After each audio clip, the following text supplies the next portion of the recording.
श्री श्री जगन्नाथ बलदेव सुभद्रा माई की, श्री सुदर्शन भगवान की, श्री जगन्नाथ पुरी धाम की, श्री पुरुषोत्तम क्षेत्र शंख क्षेत्र जगन्नाथपुरी धाम की, हिताई गौर प्रेमानंदे। सब लोग एक साथ प्रेम से बोलिए। इस श्लोक का भाव यह है कि हे भगवान, हम अपने आप को आपके चरणों में समर्पित कर देते हैं। ओम नमो भगवते वासुदेवाय।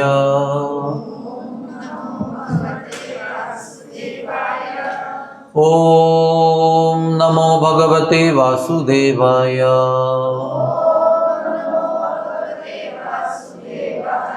थोड़े जगन्नाथ के मंत्रों का दोबारा उच्चारण करेंगे जैसे कल किया था। नीलाचल निवासाय नित्याय परमात्मने बलभद्र सुभद्राय जगन्नाथाय ते नमः। नमस्ते बलिनाम श्रेष्ठा, नमस्ते धरणीधर,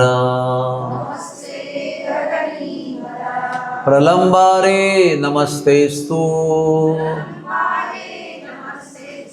त्राहि मां कृष्ण पूर्वज। ये बलदेव प्रणाम था। अभी सुभद्रा जी को प्रणाम करेंगे। जय देवी भक्तिदात्री, प्रसीद परमेश्वरी। जय देवी सुभद्रे त्वं, सर्वेषां भद्रदायिनी। अभी सुदर्शन प्रणाम करेंगे। सुदर्शनम महाज्वाला, कोटि सूर्य समप्रभा, अज्ञान अंधस्य मे नित्यम्, अज्ञान अंधस्य मे नित्यम्, विष्णोर्मार्गं प्रदर्शय, विष्णोर्मार्गं प्रदर्शय।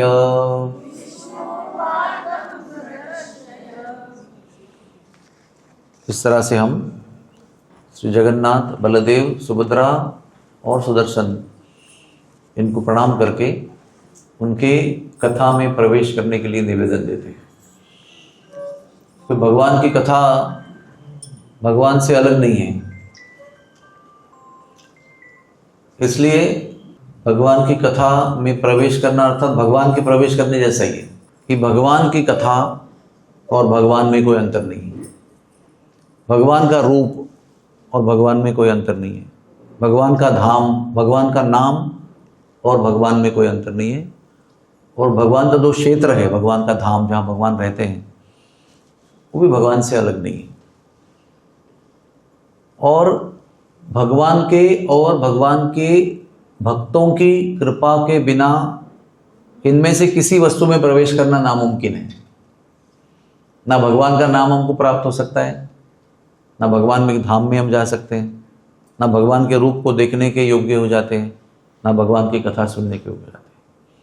इसलिए कथा शुरू करने के पहले हम भगवान को प्रणाम करते हैं, भगवान की गुरुजनों को प्रणाम करते हैं, का आशीर्वाद लेते हैं और ये निवेदन देते हैं कि हम आपकी कथा में प्रवेश करना चाहते हैं। क्योंकि जैसे हम ट्रेन से टिकट निकाल के धाम जाते हैं, उससे धाम का प्रवेश नहीं होता है। वो तो एक बाहरी साधन है। जब हम ट्रेन से जाते हैं, फ्लाइट से जाते हैं, रूम बुक करते हैं, वहाँ पर इंटरनल ट्रैवलिंग की व्यवस्था करते हैं, भोजन की व्यवस्था करते हैं, लेकिन उसमें से किसी भी वस्तु से भगवान के धाम में प्रवेश नहीं होता है। भगवान के धाम में प्रवेश संतों की कृपा से और भगवान के अनुमति से होता है। इसलिए उनकी कृपा लेना बहुत आवश्यक है। ये भगवान नाम का कीर्तन क्यों करते हैं? पहले ये भगवान नाम का कीर्तन, ये पासवर्ड है हमारा। ये भगवान का ध्यान आकर्षित करता है। फिर जितने भाव से पुकारेंगे उतने हमको कथा में प्रवेश मिलता है। तो हम जानते हैं ना, कथा में भी हमारा मन यहाँ वहाँ भटक सकता है। घर की याद आ सकती है, कहीं बिजनेस की याद आ सकती है, दुकान की याद आ सकती है, बाहर जो गाड़ी पार्क की है मेन रोड पे उसकी याद आ सकती है, हो सकता है। तो बहुत सारी ऐसी हमारे मन को विचलित और भ्रष्ट करने वाली चीज़ें हमारा मन को भटका सकती है। तो कथा में प्रवेश तब होता है जब एकाग्रता से हम उसको श्रवण करने में योग्य हो जाते हैं। अपने मन में एक निश्चय कर लेते हैं कि हमें अभी कथा सुननी है। क्योंकि वैसे भी आप भी अपना गिनती कर लीजिए कि पिछली कथा आपने कब सुनी थी, कल की छोड़कर, उसके पहले कभी सुनी थी। बहुत दिन हो गए। हमको भी बहुत दिनों के बाद कथा सुनने का मौका मिलता है या कथा कहने का मिलता है। हर रोज हर समय कथा सुनने का मौका नहीं मिलता है। इसका अर्थ क्या हुआ, ये दुर्लभ मनुष्य जन्म में भी एक बहुत दुर्लभ वस्तु है, वो है सत्संग में भगवान की कथा सुनना। बहुत दुर्लभ है ये। और ये जब प्राप्त होता है तब आपको सब कुछ छोड़कर वहां पर एक मन लगाकर एकाग्रता से बैठना चाहिए। तब जाकर आपकी एकाग्रता और आपका हमारा दृढ़ निश्चय, इसके मार्ग से कथा हमारे कानों से प्रवेश करके हृदय में आ जाएगी और वहाँ विराजमान हो जाएगी। और जब वो कथा हृदय में प्रवेश करेगी और वहाँ पर हमारा चिंतन होगा तो हम उनके साथ होंगे। नहीं तो कथा कहीं और होंगी, हम कहीं और होंगे और म्यूजिक कहीं और चल रहा है। हम सब लोगों को एक साथ में लाना है।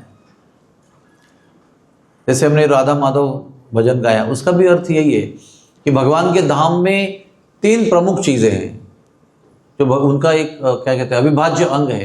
The most important ingredients of the Dham of the Lord, वो क्या है? एक है धाम स्वयं, उसकी भूमि, उसको वृंदावन धाम कह सकते हैं।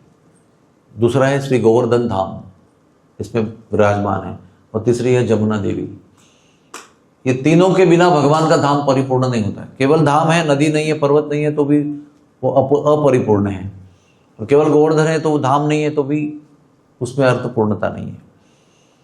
तो हम सबको याद करते हैं, ये सब क्षेत्रों को याद करते हैं, जो अविभाज्य अंग है उनको याद करते हैं और सबकी कृपा लेते हैं, सबसे प्रार्थना करते हैं कि हमें आपकी कथा में प्रवेश दीजिए। और भगवान की कथा जो है वो खास करके कलयुग में, ऐसा नहीं कि बाकी युग में इंपॉर्टेंट नहीं है, लेकिन जब सभी सद्गुण कम हो जाते हैं कलयुग में, तब कथा का जो लाभ है वो ज़्यादा ऊपर आता है। बाकी सद्गुण बाकी युगों में इतने हैं कि कभी कभी वो सद्गुण ही हमको तार लेते हैं, क्योंकि सद्गुणों का ह्रास हो जाता है, नष्ट हो जाते हैं, तो ये भगवान नाम ऊपर आ जाता है, भगवान की कथा ऊपर आ जाती है। और जब भगवान की कथा होती है तो साक्षात, जैसे मैंने कल बताया, कृष्ण बलराम, राम लक्ष्मण सीता, हनुमान जी, अंगिरा मुनि, वशिष्ठ मुनि, नारद मुनि, व्यास मुनि, सारे विश्व के सारे लोगों के जितने संत हैं, जो चिरंजीवी हैं, जो चिरंजीवी नहीं हैं, वो सब एकत्र हो जाते हैं। तो जब कथा मंडप होता है ना, जहाँ कथा चल रही है, तो साधारण स्थान नहीं है, सारे संत वहाँ पर इकट्ठे हो जाते हैं। और हम अभी जैसे मेरे मुख से सुन रहे हैं, लेकिन सभी लोगों का संग हमको एक साथ प्राप्त होता है। कथा मंडप में विश्व में, ब्रह्मांड में जितनी पवित्र नदियां हैं, कुछ नदियां पृथ्वी लोक पर है, कुछ नदियां स्वर्ग लोक में हैं, तो सारी नदियां व्यक्ति रूप में, देवी रूप में कथा मंडप में प्रकट हो जाती है। सारे पर्वत रूप में जितने तीर्थ हैं वो प्रकट हो जाते हैं, सारे नदी रूप में जितनी देवियां हैं वो प्रकट हो जाती हैं, सारे संत प्रकट हो जाते हैं, 108 उपनिषद उपस्थित हो जाते हैं, 18 पुराण प्रकट हो जाते हैं, श्रीमद् भागवत स्वयं व्यक्ति रूप में प्रकट हो जाता है। क्योंकि ये सभी जितने भी नाम लिए, ये सब लोग भगवान की कथा सुनने में लालायित रहते हैं। आखिरी बात, हमारी कथा को आरंभ करने के पहले, अगर हम गंगा नदी में स्नान करना चाहते हैं और अगर हम हरिद्वार गए, तो आप उस समय कितनी नदी में स्नान कर सकते हैं? एक नदी में, क्योंकि आप हरिद्वार में, वहाँ गंगा है। अगर आपको जमुना में स्नान करना है तो आपको वृंदावन जाना पड़ेगा। लेकिन जब जमुना में स्नान करेंगे तो गंगा में स्नान नहीं कर रहे आप कभी कभी मौका मिलेगा तो त्रिवेणी जाएंगे, वहाँ गंगा, जमुना, सरस्वती में स्नान करेंगे। लेकिन 3 के अलावा जो बाकी 300 नदियाँ हैं उसमें आप स्नान कर सकते हो? नहीं कर सकते हो। लेकिन ये बात महत्वपूर्ण आप सुन लीजिए, ऐसा एक स्थान है, वहाँ जाने पर आप सभी नदियों में एक साथ स्नान कर सकते हो, सभी तीर्थों को एक साथ भेंट दे सकते हो, सभी तीर्थों का दर्शन एक साथ कर सकते हो, सभी संतों का दर्शन एक साथ कर सकते हो, वो है कथा मंडप जहाँ कृष्ण की कथा चल रही है। क्योंकि वहाँ सारी नदियाँ, सारे तीर्थ क्षेत्र, सारे पहाड़, सारे समुद्र जितने भी पवित्र हैं वो सब उपस्थित हो जाते हैं। इसलिए कथा में आना ये दुर्लभ मनुष्य जन्म के अंदर भी एक बहुत दुर्लभोत्तम वस्तु है, जिसको हमको बार बार जब भी मौका मिलेगा भाग भाग के सब कुछ स्विच ऑफ करके वहाँ जाना चाहिए। सारे चीज़ जो हमको डिस्ट्रैक्ट कर सकती है, विचलित कर सकती है, उनको कुछ समय के लिए क्यों ना हो, अभी हमारा 90 मिनट का कार्यक्रम है, 90 मिनट के लिए क्यों ना हो, सब कुछ बाजू में रखना चाहिए। विश्व रुक नहीं जाएगा अगर हम उन चीज़ों को अटेंड नहीं करेंगे तो। लेकिन अटेंड करेंगे इन कथा को तो जरूर हमारे भगवान के पास जाने का मार्ग जो है वो सुकर हो जाएगा। विष्णु मार्गम प्रदर्शय, ऐसा हमने सुदर्शन को बोला ना, तो वो विष्णु मार्ग जो है उसका प्रदर्शन, उसका दर्शन, प्रकाशित होना सुलभ हो जाता है। तो ऐसा ये जगन्नाथ के लीला का सीजन चल रहा है ना, जो आरंभ हुआ स्नान यात्रा के साथ। फिर भगवान बीमार पड़े, कुछ लोगों ने मुझे पूछा उसको बारे में बताइए, संक्षेप में बताऊंगा बाद में। फिर अनवसर काल खत्म हो गया, फिर नेत्रोत्सव होगा, भगवान को बीमारी से अच्छे हो गए, डेकोरेशन किया गया, उनको श्रृंगार किया गया, फिर उन्हें दर्शन दिया। उसके बाद में वो मंदिर से बाहर निकले, फिर रथ में बैठे, फिर रथ में बैठ कर अभी इस समय कहाँ पर है वो, इस समय वो गुंडीचा मंदिर में है। रथ कौन से दिन पे शुरू हुआ था? 16 तारीख को ना, 16, 17, 18, 19, 20 तारीख को 5वां दिन था। तो उस दिन लक्ष्मी देवी चली गई गुस्से में, हेरा पंचमी का उत्सव। और उसके बाद में एकादशी के दिन रिटर्न यात्रा, बहुड़ा यात्रा, और बहुड़ा यात्रा के बाद में शुनावेश, भगवान को सोने का वेश पहना गया। मैं कल आपको बताया ना, 1000 किलो भगवान सोना पहनते हैं, अकेले जगन्नाथ जी। और फिर अथर्पण, एक सुंदर उत्सव है। उसके बाद में रूठी हुई लक्ष्मी को मनाने के लिए रसगुल्ला उत्सव होता है, भगवान को रसगुल्ला खिलाते हैं, फिर वो प्रसन्न हो जाती है, फिर भगवान को एंट्री देती है, फिर वो अंदर वापस बैठ जाते हैं। इस तरह से लंबा चलने वाला उत्सव जो है वो संपन्न हो जाता है। वो समाप्त होना नहीं कह सकते, क्योंकि भगवान की लीला समाप्त नहीं होती। भगवान की लीला एक के बाद हर भगवान का हर क्षण का कार्य जो है वो लीला ही लीला है। हरि अनंता, हरि कथा अनंता, हरि लीला अनंता। तो आज हमने भगवान को 56 भोग अर्पण किया। भगवान वैसे हमारे भोग के भूखे नहीं है। भगवान को उनके धाम में उनके अनंत भक्त अनंत भोग अर्पण करते हैं। जितने राज्य है भारत में, उसमें अलग अलग प्रकार के व्यंजन अर्पण करते हैं। वो अर्पण करने वालों की आवश्यकता है, जरूरत है। भगवान तो आत्मा राम है, तो भगवान भूखे किसके लिए हैं? उनको किसी चीज़ की भूख नहीं है, न किसी चीज़ की प्यास है। उनको अगर भूख प्यास है तो एक ही वस्तु की है, आपके प्रेम की। क्योंकि बाकी जो भी आपने अर्पण किया है वो सब उन्हीं का ही, उनके ही तत्व है, उनके तत्वों से बनाया हुआ सब है। जैसे अगर आपको लड्डू बनाना है तो रवा भी आटे से बनेगा, आटा गेहूं से बनेगा, गेहूं भूमि से आएगा, है ना। या दूध चाहिए किसी वस्तु के लिए, दूध गाय से आएगा, गाय भी उनकी है। अगर पानी चाहिए बनाने के लिए तो आकाश से पानी आएगा, वो भी उनका ही दिया हुआ है, भूमि भी उनकी है। तो ये सब जितनी चीज़ें हैं वो उनकी दी हुई है। तो हमारा क्या है? हमारा भाव है, हमारा भक्ति भाव है, वो हमारा प्रोडक्शन है। और उसी को भगवान देखते रहते हैं। वो आपके भाव को ग्रहण करने के लिए व्याकुल रहते हैं। क्या दे रहे हैं उसमें उनके ज़्यादा इंटरेस्ट नहीं रहता, किस भाव से दे रहे हैं वो ज़्यादा इंपॉर्टेंट है। तो हम कितने भक्ति भाव से, कितने प्रेम से, कितने वात्सल्य से, कितने शुद्धि से, कितने एकाग्रता से, कितना मन लगाकर बनाएंगे तो उतना वो ज़्यादा स्वीकार करेंगे। हम लोग भी ना सामान्य जीव हैं, लेकिन हम भी जब कुछ खाते हैं ना तो हमको एक आध आइटम बहुत अच्छा लगता है। जो आइटम हमारी माता या पत्नी या बहन बड़े प्रेम से बनाती है, बड़े रुचि से, चाव से बनाती है, उसमें हमको ज़्यादा स्वाद आता है।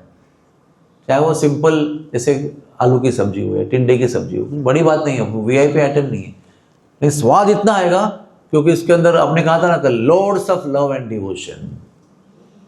वो जब होगा ना तो वो सिंपलिस्टिक आइटम में इतना बड़ा स्वाद आएगा। अगर आपको आता है तो हम थोड़े से भावग्राही हैं, ज़्यादा भावग्राही नहीं है। भगवान तो परम भावग्राही है, सबके हृदय के भाव को ग्रहण करते हो, एसेंस सार को ग्रहण करने वाले हो। तो हमारी 56 भोग की परिपूर्णता तब होगी जब हमने उनको प्रेम से अर्पण किया है। वो प्रेम से वो सारे वस्तुओं को परम स्वाद निर्माण होता है, उत्पन्न होता है, जिसको भगवान चाहते हैं। वैसे तो सभी गायें उनकी हैं, सब गायों का दूध भी उनका है, दूध से दही बनाने की प्रक्रिया भी उन्होंने दी हुई है, मक्खन भी उनका है। तो इधर चोरी करने को आते क्यों है वो? क्या जरूरत है उनको? इतना वैकुंठ में कमी है क्या? लक्ष्मी सहस्त्र शत संभ्रम सेव्यमानम गोविंदम आदि पुरुषम तमाम भजामी, क्या कमी है उनको? सहस्त्र कोटि लक्ष्मियां उनकी एक एक वैकुंठ में रेडी है, तत्पर है, क्या चाहिए आपको? फिर भी वो सारा ऐश्वर्य, सारी सुविधा, सारा प्रोविजन, उपलब्धियां छोड़कर ब्रज में आते हैं चोरी करके वही चीज खाने के लिए। तो चोरी करने में क्या है उतना वो? क्योंकि उनके पास प्रेम है। वो इस प्रेम का आस्वादन करने के लिए उनके घर में जा जाकर अपने घर में आकंठ यानी गले तक मक्खन भरने के बाद भी वहां जाकर चोरी करने में उनको बड़ा आनंद आता है। वो कहता है वैकुंठ का ऐश्वर्य छोड़कर मैं यहाँ पर आपके घर का छाछ चोरी करके खाने के लिए आया। तो क्या है उस चोरी में? क्योंकि वो प्रेम है उनका। उस प्रेम को चखने के लिए वो अपना भगवान का पद भी छोड़ कर आते हैं। वृंदावन में वो भगवान नहीं है, वो एक सामान्य व्यक्ति है, गाय चराने वाला, नंगे पैर चलने वाला, धूल में घूमने वाला, गालियां खाने वाला, ताने खाने वाला, है ना? क्या नहीं है वो? कोई पोजीशन ही नहीं उनका, क्योंकि अपनी पोजीशन को त्याग किए बिना उस दिव्य प्रेम का वो आस्वादन नहीं कर सकते हैं। तो अपने ठाठ से आएंगे सब दंडवत प्रणाम करेंगे ना, वही उनका प्रॉब्लम है। तो सारांश ये है कि अपने सारे भोग, आज के 56 भोग, घर के दाल चावल रोटी सब्जी जो भी आप खिलाएंगे ना, प्रेम से खिलाना। बस सबसे इंपॉर्टेंट बात ये समझ में आई ना, तो आप चाहे 56 भोग खिलाओ या ना खिलाओ। कितने भक्तों ने उनको क्या खिलाया? कुछ भी नहीं खिलाया, फिर भी भगवान भाग भाग के आते थे। अब ये बात निकली तो आपको बताता हूँ, ब्रज में जगन्नाथपुरी में क्या हुआ। एक मुस्लिम औरत थी, हाँ, और देखो कैसा ना, भगवान के धाम में भले विधर्मी लोग भी अगर अवतार लेते हैं, भगवान के कृपा के बिना वृंदावन धाम में, जगन्नाथपुरी में, द्वारका में कोई विधर्मी जन्म नहीं ले सकता। कोई कोई उनके भगवान के संबंध में पुण्य होंगी, नहीं तो वृंदावन धाम में हमारा भी जन्म नहीं हुआ। हम इतना भगवान को चाहते हैं और भजन करना चाहते हैं, फिर भी हमारा जन्म कहीं शहर में हुआ है। और ऐसा करके भी उनका जन्म अगर धाम में हुआ है तो विशेष बात होगी ना। तो धाम में सबके अंदर मन में भगवान का प्रेम होता है। तो इसको एक बार बहुत तीव्र इच्छा हुई कि जगन्नाथ को मुझे खिचड़ी खिलाना है। तो फिर खिचड़ी बनाई, और वो उसको पता था कि आपको अलाउड नहीं है, और फिर भी वो गई प्रेम से बनाकर, एकदम गरम गरम खिचड़ी लेकर गई। और भोजन का समय था, दोपहर का। पुजारियों को बताया मैंने खिचड़ी लाई है, भगवान को अर्पण करो। तो उन्होंने ना कठोर शब्दों से उनको फटकार दिया। आप जानते नहीं हो कि भगवान को बाहर से कोई खाना अंदर नहीं आ सकता है, चले जाओ यहाँ से। ऐसे अनेक कठोर शब्दों का उच्चारण किया, उसको बड़ा दुखी करके भेज दिया। और वो सुंदर स्वादिष्ट खिचड़ी लेकर वापस अपनी झोपड़ी में गई, जो जगन्नाथपुरी के शहर के किनारे में थी, सीमा पर थी, और बैठकर रोने लगी, रो रो के भगवान को पुकारने लगी। और यहाँ पर भगवान के भोजन का ही समय था, तो भगवान को भोग लगाया गया पूरा। आप जानते हैं ना, हंडी में भोग लगाते हैं उनको। और पर्दा बंद कर गया। पर्दा बंद करते ही उनको तो पुकार सुनाई पड़ रही थी ना उसकी प्रेम की, तो भाग गए वो अंदर से। अंदर कोई है ही नहीं ना, एक बार बंद करने के बाद अंदर कोई रहता नहीं है, केवल जगन्नाथ बलदेव सुभद्रा रहते हैं। सीधे पहुंचे, बालक का रूप धारण करके उस बुढ़िया के झोपड़ी में गए। एक बालक बन के, साधारण बालक बन के गए, मैया मैया भूख लग रही है, मैया भूख लग रही है। तो उसका लुभावना रूप देखकर मैया भी मोहित हो गई। बोले भाई हाँ आजा आजा, अभी खिचड़ी बनी हुई है। वो उसको ना जमीन पर टाट पर बिठाकर उसको खिलाया। और आप जानते हैं ना, बच्चे जब भी खाते हैं ना, तो कभी भी एक हाथ से नहीं खाते, दोनों हाथ से खाते हैं। तो बालक ने इतने प्रेम से दोनों हाथ से मैया की खिचड़ी वो बार बार देते रहे, खाते रहे खाते रहे। अभी उनके दोनों हाथ में भी खिचड़ी है, मुंह में भी खिचड़ी लगी हुई है। ऐसा नहीं कि भाई परफेक्टली जाके मुंह में खा रहे हैं, बस एकदम चाव से खा रहे हैं। क्यों इतना जल्दी जल्दी खा रहे हैं? क्योंकि उनको टेंशन है, वहां घंटी बजेगी ना तो पर्दा खुलेगा तो देखेंगे जगन्नाथ जी गायब है, मुझे पहुंचना है। तो जल्दी जल्दी खा रहे हैं, दोनों हाथ से खा रहे हैं, मुंह में भी खिचड़ी है, होंठों पे खिचड़ी है।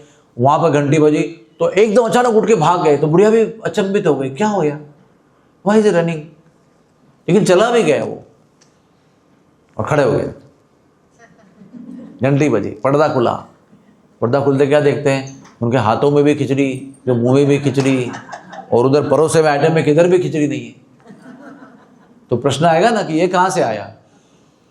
तो जगन्नाथपुरी में जब भी कुछ ऐसा होता है ना तो बड़ी हलचल मचती है, क्योंकि हजारों पंडा है, एक चीफ पंडा है, कुछ आज सेवा में है, कुछ आज सेवा में नहीं है, लेकिन चर्चा सब में होती है, पता है आज क्या हो गया, पता है आज क्या हो गया। ऐसे करते करते जब ये चर्चा बहुत बड़ी हो जाती है ना, तो उसका इन्फॉर्मेशन राजा को जाता है। राजा के पास भी पहुंचा, तो उसने भी थोड़ा तहकीकात किया, क्या है, तो खिचड़ी तो अर्पण नहीं किया था, उनके हाथ में मुंह में सब जगह खिचड़ी है। तो इसका समाधान स्वयं जगन्नाथ हमेशा करते हैं। कैसे करते हैं, राजा के स्वप्न में आते हैं। राजा के स्वप्न में आना ये रेगुलर चीज है। राजा अभी के हो, 50 पीढ़ी के पहले के हो, इंद्रद्युम्न राजा स्वयं हो, कोई फर्क नहीं पड़ता है। राजा अपना मैसेज हमेशा राजा के स्वप्न में आके जगन्नाथ जी देते हैं। तो जगन्नाथ जी ने कहा कि मेरी प्रिय भक्त बुढ़िया मुझे खिचड़ी लेकर आई थी, मेरे पुजारियों ने उसको मना कर दिया, तो मैं उसके घर गया और पेट भर के खिचड़ी खा के आया। तो भगवान अभी क्या आदेश है, रोज उस बुढ़िया को बोलो खिचड़ी बनाओ और मुझे लाके दे दो और अर्पण करो।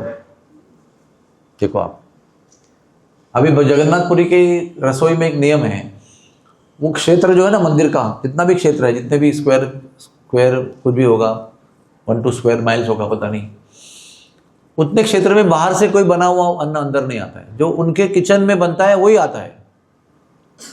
लेकिन इस बुढ़िया को विशेष भगवान ने परमिशन दिया, भगवान ने आदेश दिया कि इसकी खिचड़ी उसके घर में बनी हुई आपको लंच टाइम में स्वीकार करने, मुझे खिलाना है। आज तक वो खिचड़ी जो है उसी भाव से बनाई जाती है। जब तक वो बुढ़िया थी, जीवंत थी, तब तक वो भेजती रही, उसके बाद में उसी के भाव से बनाते रहे। तो ये भगवान का प्रेम है। वो भगवान देखो वहां पर बहुत आइटम्स खाते हैं वो, इसका मतलब वो बहुत आइटम्स के भूखे नहीं है, वो आपके प्रेम को प्रतिसाद दे रहे हैं। लेकिन साथ साथ में अगर ऐश्वर्य संपन्न ऑपुलेंट भोजन आप उनको खिलाते हो, साथ साथ गरीब की खिचड़ी भी वो खाते हैं, गरीब की चावल की गंजी भी खाते हैं। वैसे ये कर्माबाई थी, हाँ, कर्माबाई जो थी पहले वृंदावन में थी, उसके गुरु भी थे, बहुत समय भजन किया वृंदावन में उन्होंने। तो एक समय वो गुरुजी और वो स्वयं जगन्नाथपुरी आ गए, एक जगह झोपड़ी में बसने लगे। और वो जो कर्माबाई थी वो बहुत सुंदर गाती थी, बहुत मधुर गाती थी। तो उसका गायन और उसके गुरुजी का प्रवचन धीरे धीरे जगन्नाथपुरी में फेमस हो गया। सब लोग उसके घर पे जाकर उसका कीर्तन और गुरुजी का वचन सुनते थे। तो एक वो उनके घर में ठाकुर जी थे, जगन्नाथ बलदेव सुभद्रा के छोटे छोटे विग्रह थे, उनकी रोज सेवा करती थी, जो भी उसके बस में बने। बहुत गरीब थी, उनके पास कुछ साधन नहीं था, तो जो बने उनसे तो बना के खिलाती थी उनको। एक दिन उसको पता नहीं क्या लगा, उसको लगा कि मैं ना आज ऐसा होता, हम लोग कैसे करते हैं, मल्टीग्रेन खिचड़ी बनाएंगे, बहुत सारी सब्जियां, बहुत सारे ग्रेन्स डाल के। विशेष हम लोग उसको हमारे पुराने समय पर, मफतलाल जी के समय पर पूर्ण अन्न खिचड़ी कहते थे उसको। उसमें स्प्राउट्स भी रहेंगे, उसमें दालें भी रहेंगी, उसमें मल्टीपल सब्जी भी रहेंगी, उसमें लिफी वेजिटेबल्स भी रहेंगे, उसमें स्पाइसेस भी रहेंगे और ड्राई फ्रूट्स भी रहेंगे।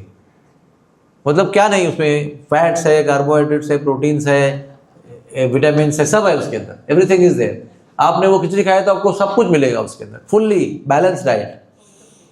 तब ऐसे कुछ उसके मन में आया, तो उसने बहुत थोड़ा प्रयास किया और सब साधन इकट्ठा किया, और एक दिन वो उन्हें बनाया और भगवान को उसके घर में छोटे विग्रह जगन्नाथ के थे, उनको अर्पण किया। और उसको बड़ा आनंद आया, प्रसाद पाया, वो भी ठीक था बहुत से। फिर वो रोज बनाने लगी, बहुत दिन हो गए। किसी को पता नहीं, वो अपना खुद का निजी एक्टिविटी है, वो कोई पब्लिश करने का एक्टिविटी है ही नहीं। एक दिन जगन्नाथ राजा के स्वप्न में आए और बोले, हमारे क्षेत्र में एक कर्माबाई नाम की माता जी आई है, बहुत बूढ़ी है, वो बहुत गरीब है, उसके गुरु भी है, बहुत फकीर आदमी है, बहुत विरक्त हैं। उनके घर में मुझे रोज वो खिचड़ी खिलाती है और मैं रोज खाता हूँ उसको। लेकिन आज मेरी ऐसी इच्छा है कि मुझे वो मेरे श्री मंदिर में, मेन मंदिर में जब मैं भोजन करता हूँ तो मुझे वहाँ वो खाने की इच्छा है। तो आप जाओ, ढूंढ के निकालो और फिर उनके द्वारा ये बनवा के मेरे मंदिर में नियम के खिलाफ आके पहुंचा दो और मैं खाऊंगा उसको। तो क्या है ना, अभी देखो सोच लेना इसके बारे में, विचार करना कि समझो आपको भी भगवान का स्वप्न आया, एक बार आया जीवन में, तो आप जिंदगी भर याद रखेंगे। समझो हर 7 दिन में एक बार आया तो फिर ठीक है भाई, संडे को आता ही है तो क्या है प्रॉब्लम, इतना बड़ी थोड़ी बात है। तो राजा को बहुत बार सपना आते, तो वो सही सपना भूल गए, वो ही जस्ट फॉरगॉट। और आपको बताता हूँ भाई, जगन्नाथ और उनके प्रसाद की आज बात कर रहे हैं हम। तो जगन्नाथ को जब हाथ धुलाते हैं ना, तो क्या करते हैं, उनके हाथ है ना ऐसे, उस पर पानी डालते हैं, तो कुछ देर वो पानी वहाँ रहता है ना, वो जो हाथ है ना ऐसा गोल और यहाँ पर पानी गिरा हुआ है, तो उसके अंदर उनको जगन्नाथ का चित्र दिखाई पड़ता है, चेहरा दिखाई पड़ता है। सोचिए आप, जगन्नाथ का चेहरा दिखाई पड़ा, अर्थात जगन्नाथ ने आज आपने उनको जो भी दिया वो खाया उन्होंने। और किसी दिन आपको जगन्नाथ का हाथ पानी डालने के बाद जगन्नाथ का चित्र पर प्रतिबिंब, इमेज नहीं दिखाई पड़ा, उसका अर्थ है आपने ऑफर किया, उन्होंने खाया नहीं उसको। होता है ना अभी कभी अपने घर में अपने पति के लिए बहुत अच्छा कुछ बनाया, लेकिन उन्हें कुछ भी नहीं खाया, बोले पपीता ला के दो, खा के चले जाते हैं, आपका सारा उधर रह जाता है। हो सकता है ना ऐसे। वैसे ही वो सऊदी अरब के एक राजा हैं, उनके घर में ब्रेकफास्ट में रोज 250 आइटम्स बनते हैं अलग अलग देशों के, और सारे आइटम परोसे जाते हैं, फिर वो कहते हैं एक पपीता लेके आओ, वो काट के खा के चले जाते हैं। तो वो जब भी हुआ ना, राजा भूल गए, तो अपेक्षा क्या है राजा की, भगवान की, कि कल से चालू हो जाएगा। तो कल खिचड़ी नहीं आई, हाथ में पानी डाला, जगन्नाथ दिख ही नहीं रहे, सब पंडा लोग परेशान, अरे क्या हुआ, कुछ गड़बड़ किया क्या आपने, क्या बनाया आपने। 7, 8, 10 दिन हो गए, एक दिन में तो कई बार खाते वो, एक भी ऑफरिंग के बाद में भगवान का प्रतिबिंब दिखाई नहीं पड़ा। फिर भगवान ना गुस्सा हुए, वो चर्चा तो चल रही, क्या हो रहा है, क्या आपको समझ में नहीं आ रहा है, नहीं तो डायग्नोसिस। फिर गुस्से से भगवान दोबारा स्वप्न में आए राजा के, और क्रोध से बोले, तुम्हें याद नहीं रहा मैं भगवान, अब मैं आपके स्वप्न में आकर आपको आदेश दिया था, कैसे भूल जाते हो आप, जाओ कर्माबाई को ढूंढो। राजा भी हड़बड़ा के रात को ही उठे, रात को ही सबको हिला दिया, सब भाग के जाके कहीं झोपड़ी ढूंढ के निकाली, और कर्माबाई को बोला कि आप खिचड़ी बना दो। फिर वो खिचड़ी लेकर मंदिर में अर्पण की गई। उस दिन जब मैं हाथ धोया तो भगवान का प्रतिबिंब दिखाई पड़ा, क्योंकि अभी ये तो छोटे ना, तो आपको इतना सा मिलेगा, 1 सेंटीमीटर का, डायमीटर का, वो तो बहुत बड़ा है भगवान का हाथ, उसमें आपको अच्छा चित्रपट दिखाई पड़ता है। वो खाते ही चित्रपट दिखने लगा। तब से कर्माबाई की खिचड़ी बहुत फेमस है, वो भी उनके नाम से आज भी बनाई जाती है। वो तो कुछ समय बाद चली गई, लेकिन ये मुस्लिम औरत की खिचड़ी और कर्माबाई की खिचड़ी बहुत फेमस है। और वही खिचड़ी जो है ना, वही 10,000 लोगों को रोज बांटी जाती है अन्न क्षेत्र में। तो ये हर एक जगन्नाथपुरी के लीला के पीछे एक एक भक्त का संबंध है उसके अंदर। अभी देखो, जब भी प्रभु रामचंद्र जा रहे हैं अपनी लीला को समाप्त करके, है ना, रामायण का भी संबंध है। वाल्मीकि ऋषि के रामायण में भी जगन्नाथ का उल्लेख है। तो प्रभु रामचंद्र भी जा रहे हैं, और विभीषण तो राज्याभिषेक में गए थे, लेकिन फिर उनको लौटना पड़ा अपने राज्य को संभालने के लिए। जब विदा हो रहे थे तब उन्होंने बहुत उनको उपदेश किया है। रामायण में आप पढ़ेंगे कभी मौका मिलेगा तो, उसमें बताया गया है कि आप, हमारे कुल में जगन्नाथ जी की सेवा का बहुत महत्व है, इसलिए आप भी कभी भी जगन्नाथ की सेवा करना भूलना नहीं है। तो वो राक्षस कुल के हैं, लेकिन परम वैष्णव है। हम यज्ञ करते तो उनकी आहुति में उनका नाम भी लेते हैं, ओम विभीषणाय स्वाहा, उनके नाम से भी आहुति अर्पण करते हैं, राक्षस होने के बाद भी, क्योंकि परम वैष्णव है वो। तो ये विभीषण जी भगवान से बोले, अभी इतना दिन तो मैं आपके दूर था, फिर आप भाई का पक्ष छोड़ के आपके पक्ष में आया, और तब से आपसे इतना चिपका हूं कि एक दिन भी, एक क्षण भी आपसे अलग नहीं हुआ। जब से आपने मुझे स्वीकार किया, मैं भाई ने मुझे अपमान करके निकाला, मैं आपके दरबार में आया, आपने स्वीकार किया शरणागति, तब से मैं आपके पास से एक क्षण भी अलग नहीं हुआ। वो एकदम इनर सर्कल में थे, हनुमान जी, जाम्बुवंत, सुग्रीव और विभीषण ऐसे ही रहे पूरे युद्ध में। शाम को सुबह साइड में रहे, भगवान को हमेशा बताते हुए ऐसे करना है, वैसे करना है, ये मत करो, वैसे मत करो, ये क्यों नहीं हो रहा है, ये ऐसे इसलिए कारण नहीं हो रहा है। उसके बाद में फिर युद्ध जीते भगवान उनको लेके गए और राज्याभिषेक हुआ। अभी राज्याभिषेक होने के बाद में विरह की स्थिति आ गई ना, अभी जाना है छोड़ के, लंका में जाके राजा बनाया तो वहाँ पर जाके अभिषेक तो कर दिया पहले ही, अभी संभाला राज्य। तो वो कह रहे हैं कि अभी तो मुझे आपके साथ रहने की इतनी आदत हो गई है कि अभी मैं आपके बिना रह नहीं सकता, और आप मुझे कह रहे हैं चले जाओ, तो ऐसा कुछ दे दो मुझे आप ताकि मैं आपके साथ ही रहूं। तो फिर भगवान ने अपने आराध्य दैवत श्री रंगनाथ जी, जो अयोध्या में सृष्टि के शुरुआत से विराजमान है, जब दशरथ महाराज के पूर्व सबसे पहले मनु, श्राद्ध देव मनु जब थे, तब से वो वहां पर उपलब्ध है, वो दे दिए उनको। तो उन्होंने कहा था कि मुझे कहीं रखना नहीं, आपके पास ही रखना, वहीं पर मैं बैठ जाऊंगा, कहीं बीच में रखोगे तो वहीं बस जाऊंगा। तो कावेरी नदी आई तो स्नान करने के लिए रुके, रंगनाथ जी को रखा, वापस आए तो उठे ही नहीं वो। तो उन्होंने कहा कि मैंने आपको कहा था कि आपको रखना नहीं है, लेकिन कोई बात नहीं, जहाँ आपने मुझे रखा है ना, मैं सोने के मूड में हूँ, शयन भाव में हूँ, तो मेरे चरण कमल आपकी सिंहासन की ओर होंगे, जहाँ पर आप बैठोगे ना मेरे चरण कमल उस तरफ होंगे।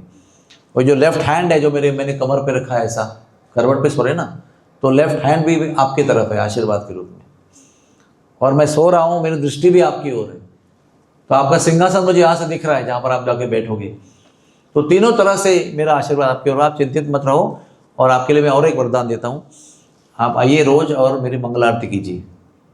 तो आज भी विभीषण रंगनाथ जी की सवेरे मंगल आरती करते हैं।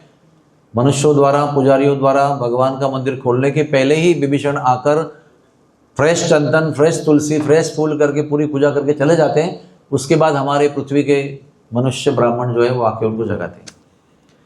तो वे मंगलारती श्रीरंगम की करते हैं और संध्या आरती जगन्नाथ की करते हैं।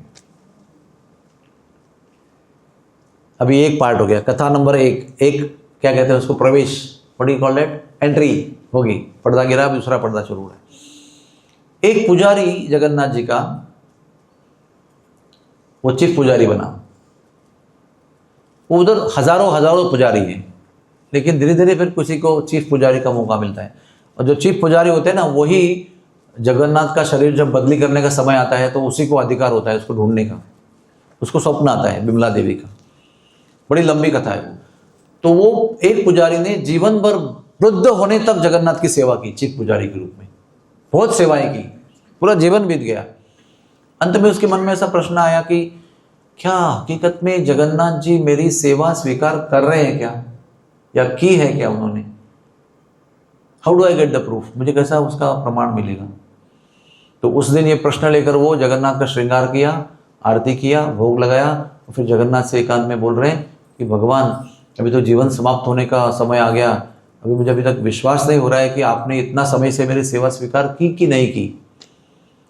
तो मैं आज आपसे विनती करता हूं कि अगर आपने मेरी सेवा शुरू से, बीच में, कभी कभी या अनंत काल तक सेवा की, मेरी स्वीकार की होगी, तो आज मुझे आप ऐसा एक चमत्कारिक दृश्य दिखाइए जो मैंने कभी देखा नहीं होगा। इसको देखकर ही समझ में आएगा कि ये कॉमन नहीं है, ये अनकॉमन है। तब मैं समझ जाऊंगा कि आपने मेरी सेवा स्वीकार की है। तो सुबह से मंगला किया, सब कुछ सेवा किया, मंगला भोग हो गया, बाल भोग हो गया, कई भोग लगते हैं ना, हर एक प्रहर में भोग लगते हैं, कई भोग हो गए। 21 घंटे में 7 प्रहर में कई भोग लग गए उनके। अभी शयन करने जा रहे हैं तो शयन आरती हो रही है, तभी भी कोई चमत्कारी दृश्य का दर्शन नहीं हुआ है। तो बहुत अस्वस्थ होने लगा कि अरे इतने साल मैंने मेरे जीवन के बचपन से, जब से मेरी मंत्र दीक्षा हुई है, सेवा में गर्भगृह में प्रवेश किया है, तब से लेकर इतने साल बीत गए, और क्या भगवान ने मेरी सेवा स्वीकार नहीं की? मेरा जीवन व्यर्थ हो गया। चीफ पुजारी बन के क्या लाभ है? अगर मेरी सेवा स्वीकार नहीं हो रही है तो चीफ पुजारी और सामान्य व्यक्ति बाहर का रोड का एक ही बात है।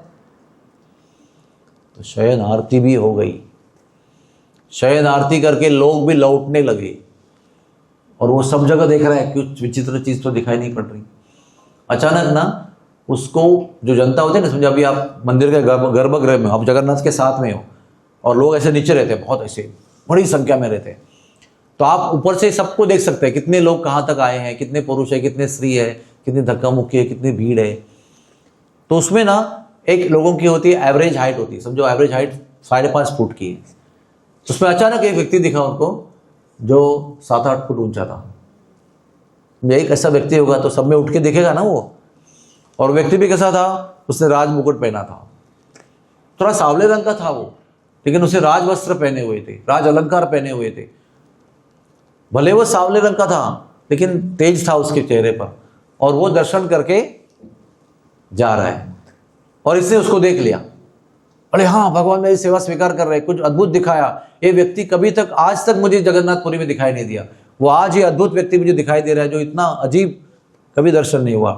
तो अभी वो कैसे, अभी भगवान की सेवा तो समाप्त हो गई, सब लोगों को बाहर निकाल रहे हैं, तो वो भी बाहर की ओर जा रहे हैं। तो ये उतरे नीचे और भीड़ में रास्ता निकाल कर उसको मिलने गए। तो वो आगे आगे जा रहे हैं, पीछे देख रहे हैं कि मेरे पीछे आ रहे हैं, तो आगे आगे और तेजी से जा रहे हैं। सब लोग चले गए मंदिर के बाहर, ये भी मंदिर के बाहर चला गया, पुजारी भी मंदिर के बाहर चले गए, और वो ना सब लोग बिखर गए अपने अपने जगह पर। और ये समुद्र की ओर जा रहा है, जो व्यक्ति 8 फुट का, उसके पीछे पीछे ये जा रहे हैं। वो बार बार मुड़ के देख रहे हैं, पता है उसको कि ये मेरे पीछे आ रहे हैं। बाद में उसने साहस किया, अहो अहो महाराज जी, अहो, जो भी कुछ संबोधन किया, पुकारा, आप कौन हो? अभी आपको देखा नहीं मंदिर में मैंने। नहीं कोई नहीं, मैं तो संध्या आरती में आता हूँ, शयन आरती में रोज। नहीं कभी भी देखा नहीं आपको। आप कौन हो? नहीं कोई नहीं, मैं साधारण व्यक्ति हूँ, आते रहता हूँ।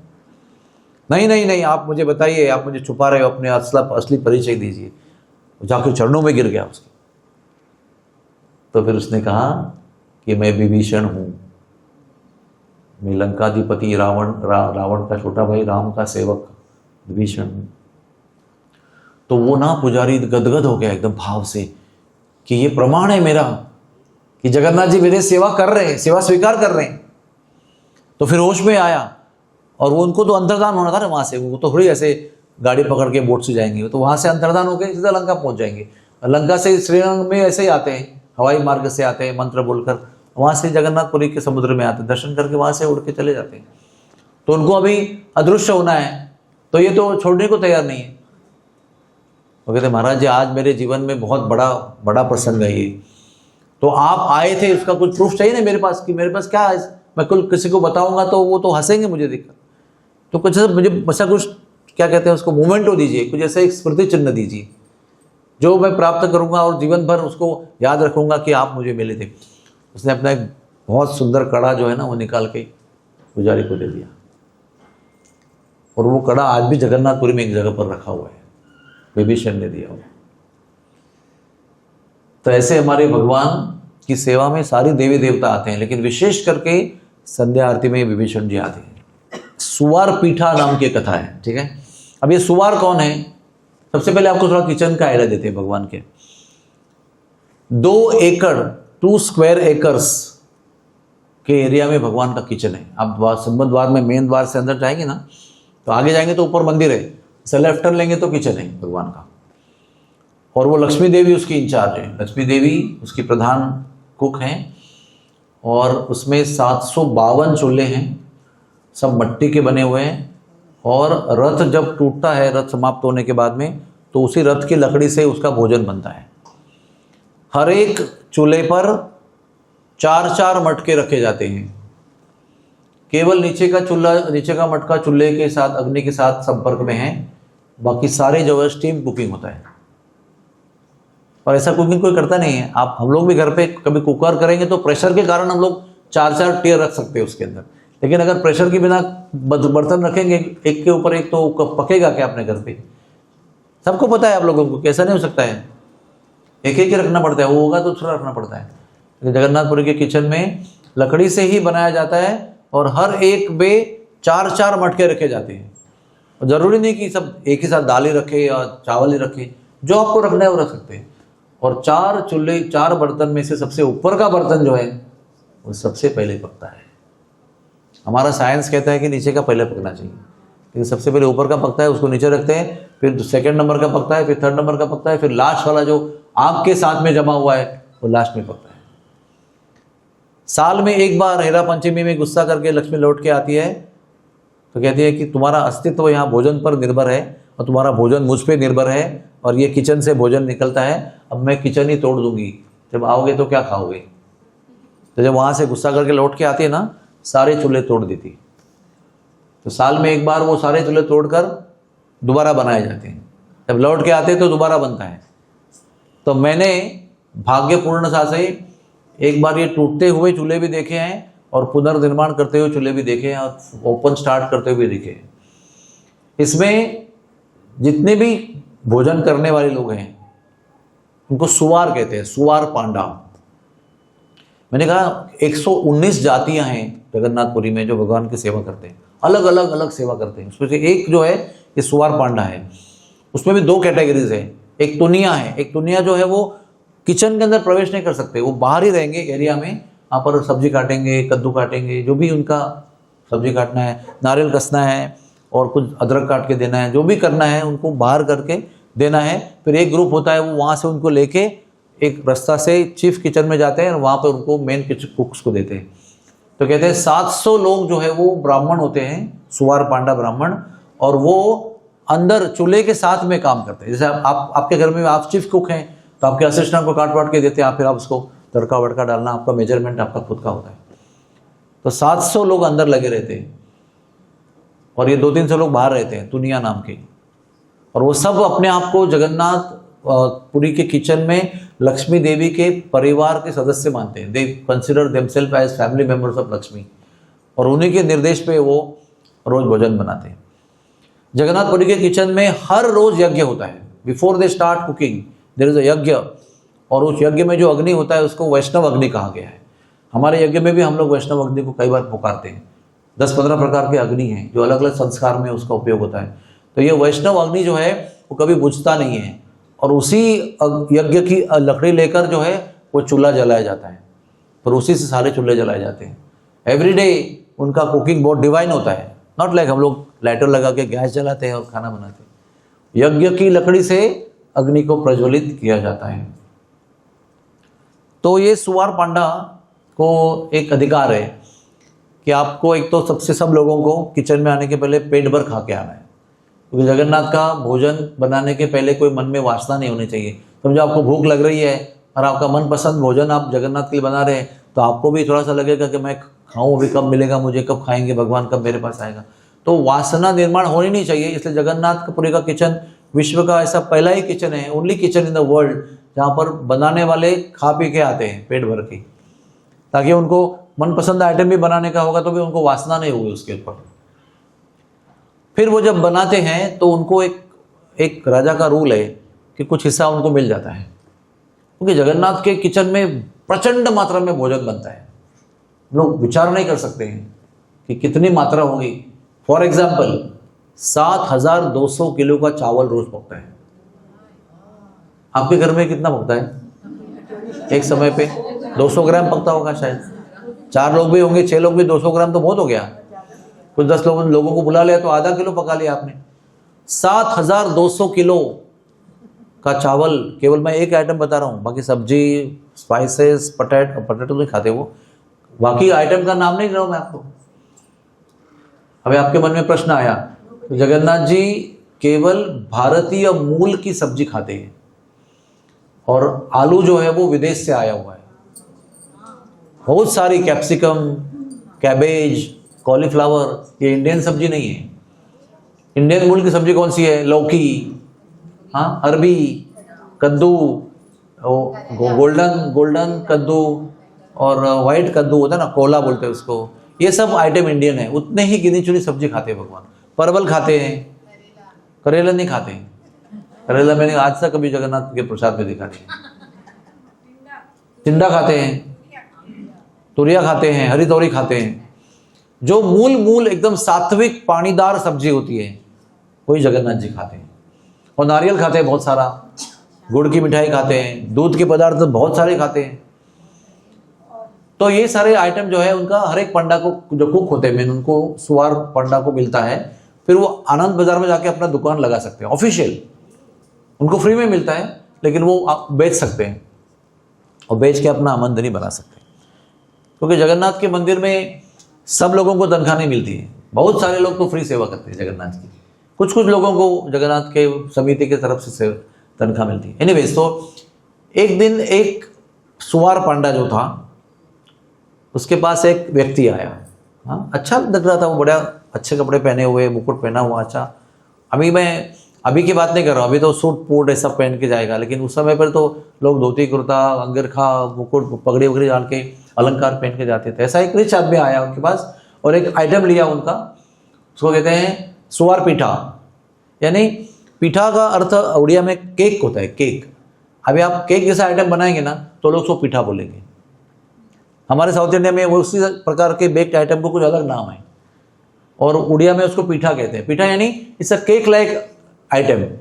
अभी मिल्क केक भी होता है, आप जानते होंगे, मिल्क केक दिखता भी केक जैसा है, लेकिन वो पूरा दूध का बना हुआ रहता है। ओके, तो ऐसा पीठा उसको दिया और वो ना पैसे दिए बिना वो जाने लगा। तो सुवार पंडा बोला, अरे महाराज जी पैसे तो दो। तो वो देख रहा है जा रहा है, देख रहा है जा रहा है। तब ये परेशान हो गया, मैं पैसा देगा नहीं तो फिर मेरा आमदनी कैसे होगी। उसके ना पीछे पीछे पीछे चला गया वो समुद्र की ओर चला गया और पैसा देने को तैयार नहीं है। बोला महाराज जी पैसे तो दो। बोला पैसे तो है नहीं मेरे पास। तो फिर क्या करो, आइटम वापस दे दो। नहीं, आइटम तो मुझे चाहिए, मैं जगन्नाथ का प्रसाद खाने के लिए आया हूँ, मुझे बहुत इच्छा है इसलिए लिया हूँ। तो फिर उसको बोलता है, कौन हो आप, कहाँ से आए हो, बताओ आपका परिचय दो। तो परिचय देने को भी तैयार नहीं है।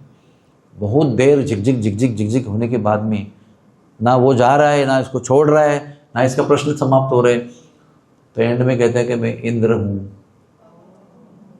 हम देवता लोगों को जगन्नाथ का प्रसाद खाने की बहुत इच्छा होती है, इसलिए हम लोग हर बार भेष बदल बदल के आते हैं, कहीं मांग के, कहीं ले के, कुछ करके जुगाड़ करके लेते हैं। तो ये बहुत अचंभित हो गया। बोले आप तो भगवान के परम भक्त हो, आप इंद्र भगवान के प्रधान भक्त हो, देवताओं के राजा हो, उस दृष्टि से आप देवताओं में सबसे श्रेष्ठ भक्त हो भगवान के। आज मैं धन्य हो गया आपका दर्शन करके। आप कुछ पैसे मत दीजिए, आप लीजिए और खाइए उसको। तो उन्होंने वहीं पर उसको पाया, पीठा को। हाँ, जाने लगा। तो उन्होंने रुको रुको रुको, मेरे जीवन की बहुत महत्वपूर्ण घटना है ये। आप मुझे मिले, इसका प्रूफ कैसे रहेगा, लोग कैसे मानेंगे। कल मैं कहूँगा मुझे इंद्र मिले तो बोले सपने में खो रहे हो क्या अपने आप को, भूल जाएंगे, मानेंगे नहीं, कुछ प्रमाण दो। तो उन्होंने कहा कि मैं आपको एक वरदान देता हूँ। तो क्या वरदान दोगे, कुछ ना कुछ वरदान दो। तो कहते हैं कि क्या चाहोगे वरदान। तो कहते आप इंद्र हो ना, पानी वर्षा करने वाले देवता हो ना, तो मैं जब भी चाहूँगा ना तो वर्षा कर सकता हूँ, ऐसा मंत्र दो मुझे आप। तो इंद्र ने भी, वो संतुष्ट हो गए थे उसके प्रसाद से, तो चार्ज भी लिया नहीं। तो इंद्र ने उसको मंत्र दिया, बोला आप जहाँ भी खड़े रहोगे ना, तुम जो 100 फीट के एरिया में रहोगे तो केवल 100 फीट के एरिया में बारिश आएगा, आप मंत्र बोलेंगे तो। जरूरी नहीं कि आप यहाँ मंत्र बोलेंगे तो दादर में बारिश वर्षा होगी और लोअर परल में आएगी नहीं, ऐसा नहीं। तो बड़ा खुश हो गया और चला गया। अगले दिन सब लोगों को बोलने लगा, सब लोग जोर जोर से हंसने लगे। तो आनंद बाजार में सब खड़े होकर बोल रहे हैं कि कल ऐसा व्यक्ति आया था, वो बोला मैं इंद्र हूँ। सब लोग हंसने लगे। आदमी बोला आपको विश्वास नहीं होता, मुझे वरदान दिया है कि जहाँ मैं चाहूँ वर्षा कर सकता हूँ। बोला करो भैया, आनंद बाजार में वर्षा करके दिखाओ। आनंद बाजार के अलावा जगन्नाथपुरी के प्रांगण में भी कहीं पर, तो वो आनंद बाजार में खड़ा है अपने दुकान में। और आनंद बाजार जो है ना वो थोड़ा सा मंदिर के अंदर ही है, तो भी थोड़ा सा एक बाजू में है। बोला ऐसी वर्षा करो कि आनंद बाजार में होनी चाहिए, मंदिर में भी नहीं होनी चाहिए। उसने गुप्त मंत्र जप किया और आनंद बाजार में वर्षा हो गई। बोलो, तो ये खबर अभी हुई तो राजा के पास पहुंची। राजा ने उसको बुला लिया, सुवार पंडा को। बोला कि तुमने इंद्र का दर्शन किया, मैं विश्वास नहीं करता इस बात पर। अगर आपके पास वो वरदान है तो यहाँ पर मेरे दरबार में वर्षा हो करके दिखाओ। तो उसने वर्षा करके दिखाया दरबार में। राजा एकदम प्रभावित हो गया। तो बोला मुझे दिखा, वो जगह दिखा जहाँ पर से इंद्र अदृश्य हो गए। तो वो लोग चल के मंदिर से निकल के समुद्र किनारे वहाँ गए। और वो जगह कौन सी पता है आपको, वो स्वर्ग द्वार नाम से प्रसिद्ध हो गया जगह। उस जगह का नाम स्वर्ग द्वार नहीं था। आज वहाँ पर स्मशान है, वहाँ पर जगन्नाथपुरी के जितने लोग मरते हैं वहाँ पर उनको अंतिम विदाई होती है, दाह संस्कार होता है। वहाँ पर चैतन्य महाप्रभु की आज मूर्ति भी लगाई है, ऐसी मूर्ति लगाई है चैतन्य महाप्रभु की, 8 फीट की मूर्ति है, सिर्फ प्रेम से खड़े रास्ते पर। तो वो जगह को जहाँ से इंद्र अंतर्धान हो गए, उस जगह को राजा ने स्वर्ग द्वार नाम दिया।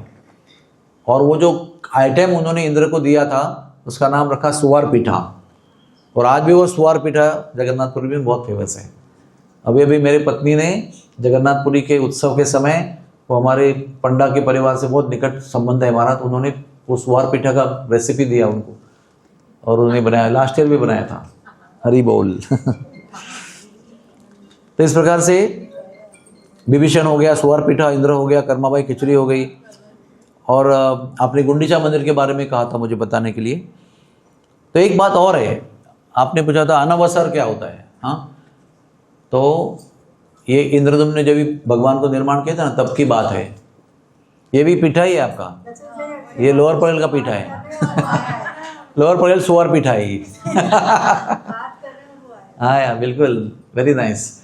तो इंद्रदुम्न जब भी राजा थे, जब भगवान प्रकट हुए थे, तो इंद्रदुम्न राजा तुरंत अंतर्धान नहीं हुए थे, कुछ समय थे उनके साथ में। तो उन्होंने कान में कहा था उनको कि मुझे ना बहुत गर्मी लग रही है, कुछ करो मेरे लिए। तो 119 जातियों को लेकर राजा ने मीटिंग किया, क्योंकि राजा अपने आप को, वो प्रधान सेवक है, लेकिन फिर भी वो कभी भी अकेला निर्णय लेते नहीं, सभी सेवकों को बुलाते हैं। चर्चा किया तो उन्होंने तय किया कि हम लोग उनको ना नरेंद्र सरोवर लेके जाएंगे। वहाँ पर एक बड़ा नरेंद्र सरोवर है, राजा इंद्रदुम्न ने बनाया था। उसमें जाकर भगवान को हम लोग पूजा करेंगे, भोजन खिलाएंगे, और बोट में नौका विहार करेंगे, चंदन भी लगाएंगे। तो कहते हैं बाहरी भूत चंदन यात्रा, यानी बाहर जाकर संपन्न हुई चंदन यात्रा, उसको बाहरी चंदन यात्रा कहते हैं। तो 21 दिन भगवान को वहाँ पर चंदन यात्रा किया। एंड में भगवान को राजा ने फिर बताया, राजा को भगवान ने बताया अभी भी गर्मी लग रही है। तो फिर मीटिंग किया, तो जब भी बाहर का यात्रा बंद करेंगे, उनको एक बाम्बू से बनाए हुए एक कमरे में रखेंगे, अंधकार होगा, उसके अंदर full quarantine, complete quarantine, no light, only one lamp और one diamond to reflect the light, और ओनली पुजारी यानी वैद्य और चीफ पुजारी will go inside and nobody else will go. उसको कहते हैं अणसर पिंडी उड़िया में, और बाकी अनवसर काल कहते हैं उसको। अनवसर काल में कैसा है, भगवान को अभी अच्छा नहीं लग रहा है, तो उनको 2.5 किलो से 15 किलो तक चंदन घिस के उसका लेप करते हैं। आप सोच सकते हैं 15 किलो चंदन का कितना पेस्ट होगा। उधर एक नरसिंह मंदिर है जगन्नाथ के मंदिर के प्रांगण में, उसके पीछे एक घटुआरी मंदिर है। घटुआरी मंदिर खाली एक ही जगह है, वहीं पर चंदन घिसता है जगन्नाथ के लिए, और वहीं से घिस के अंदर जाता है। तो 15 दिन तक जगन्नाथ को ये चंदन सेवा करते हैं, अंधकार में रखते हैं ताकि वो ठंडक लगे उनको। 15 दिन नहीं, 21 दिन तक रखते हैं। कितने दिन हो गए? 21 बाहर के नरेंद्र सरोवर के, 21 अणसर पिंडी के अंदर के। 42 डेज के बाद अभी तिथि कौन सी आ गई है? आषाढ़ नहीं, ज्येष्ठ पूर्णिमा आ गई है। ज्येष्ठ पूर्णिमा के रात को, यानी चतुर्दशी की रात को, फिर भगवान को पूछते हैं कैसा लग रहा है आपको? बोलते मुझे अभी भी गर्मी लग रही है। ये कुछ कुछ जगन्नाथ के बारे में सोचता हूँ तो मुझे मेरी याद आती है कि मुझे भी ऐसे गर्मी का प्रॉब्लम है। कहीं भी जाओ, हिमालय जाओ, मुंबई वापस आओ, उधर जाओ, गर्मी लगती रहती है। तो अभी बोलते हैं अभी हमने मीटिंग तो बहुत किया, हमारी तो अपने मन से उपाय किया, अभी आप ही बताओ क्या करना चाहिए। तो जगन्नाथ कहते हैं कि मेरे मंदिर के अंदर ना एक कुआं है, वो मेरी देवी है, शीतला देवी, वो उस कुआं की रक्षा करती है। आप उस कुएं से पानी लेके आओ, 108 कलश, और मुझे ना ओपन एयर में स्नान दो। क्योंकि आप अगर ओपन एयर में स्नान करोगे ना, आपको बहुत ठंड लगती है। आप देखो कभी जमुना में डुबकी लगाओ, आपको ज़्यादा ठंड लगेगी। घर में ठंडे पानी स्नान करोगे बंद बाथरूम में, तो इतना ठंड नहीं लगेगा आपको।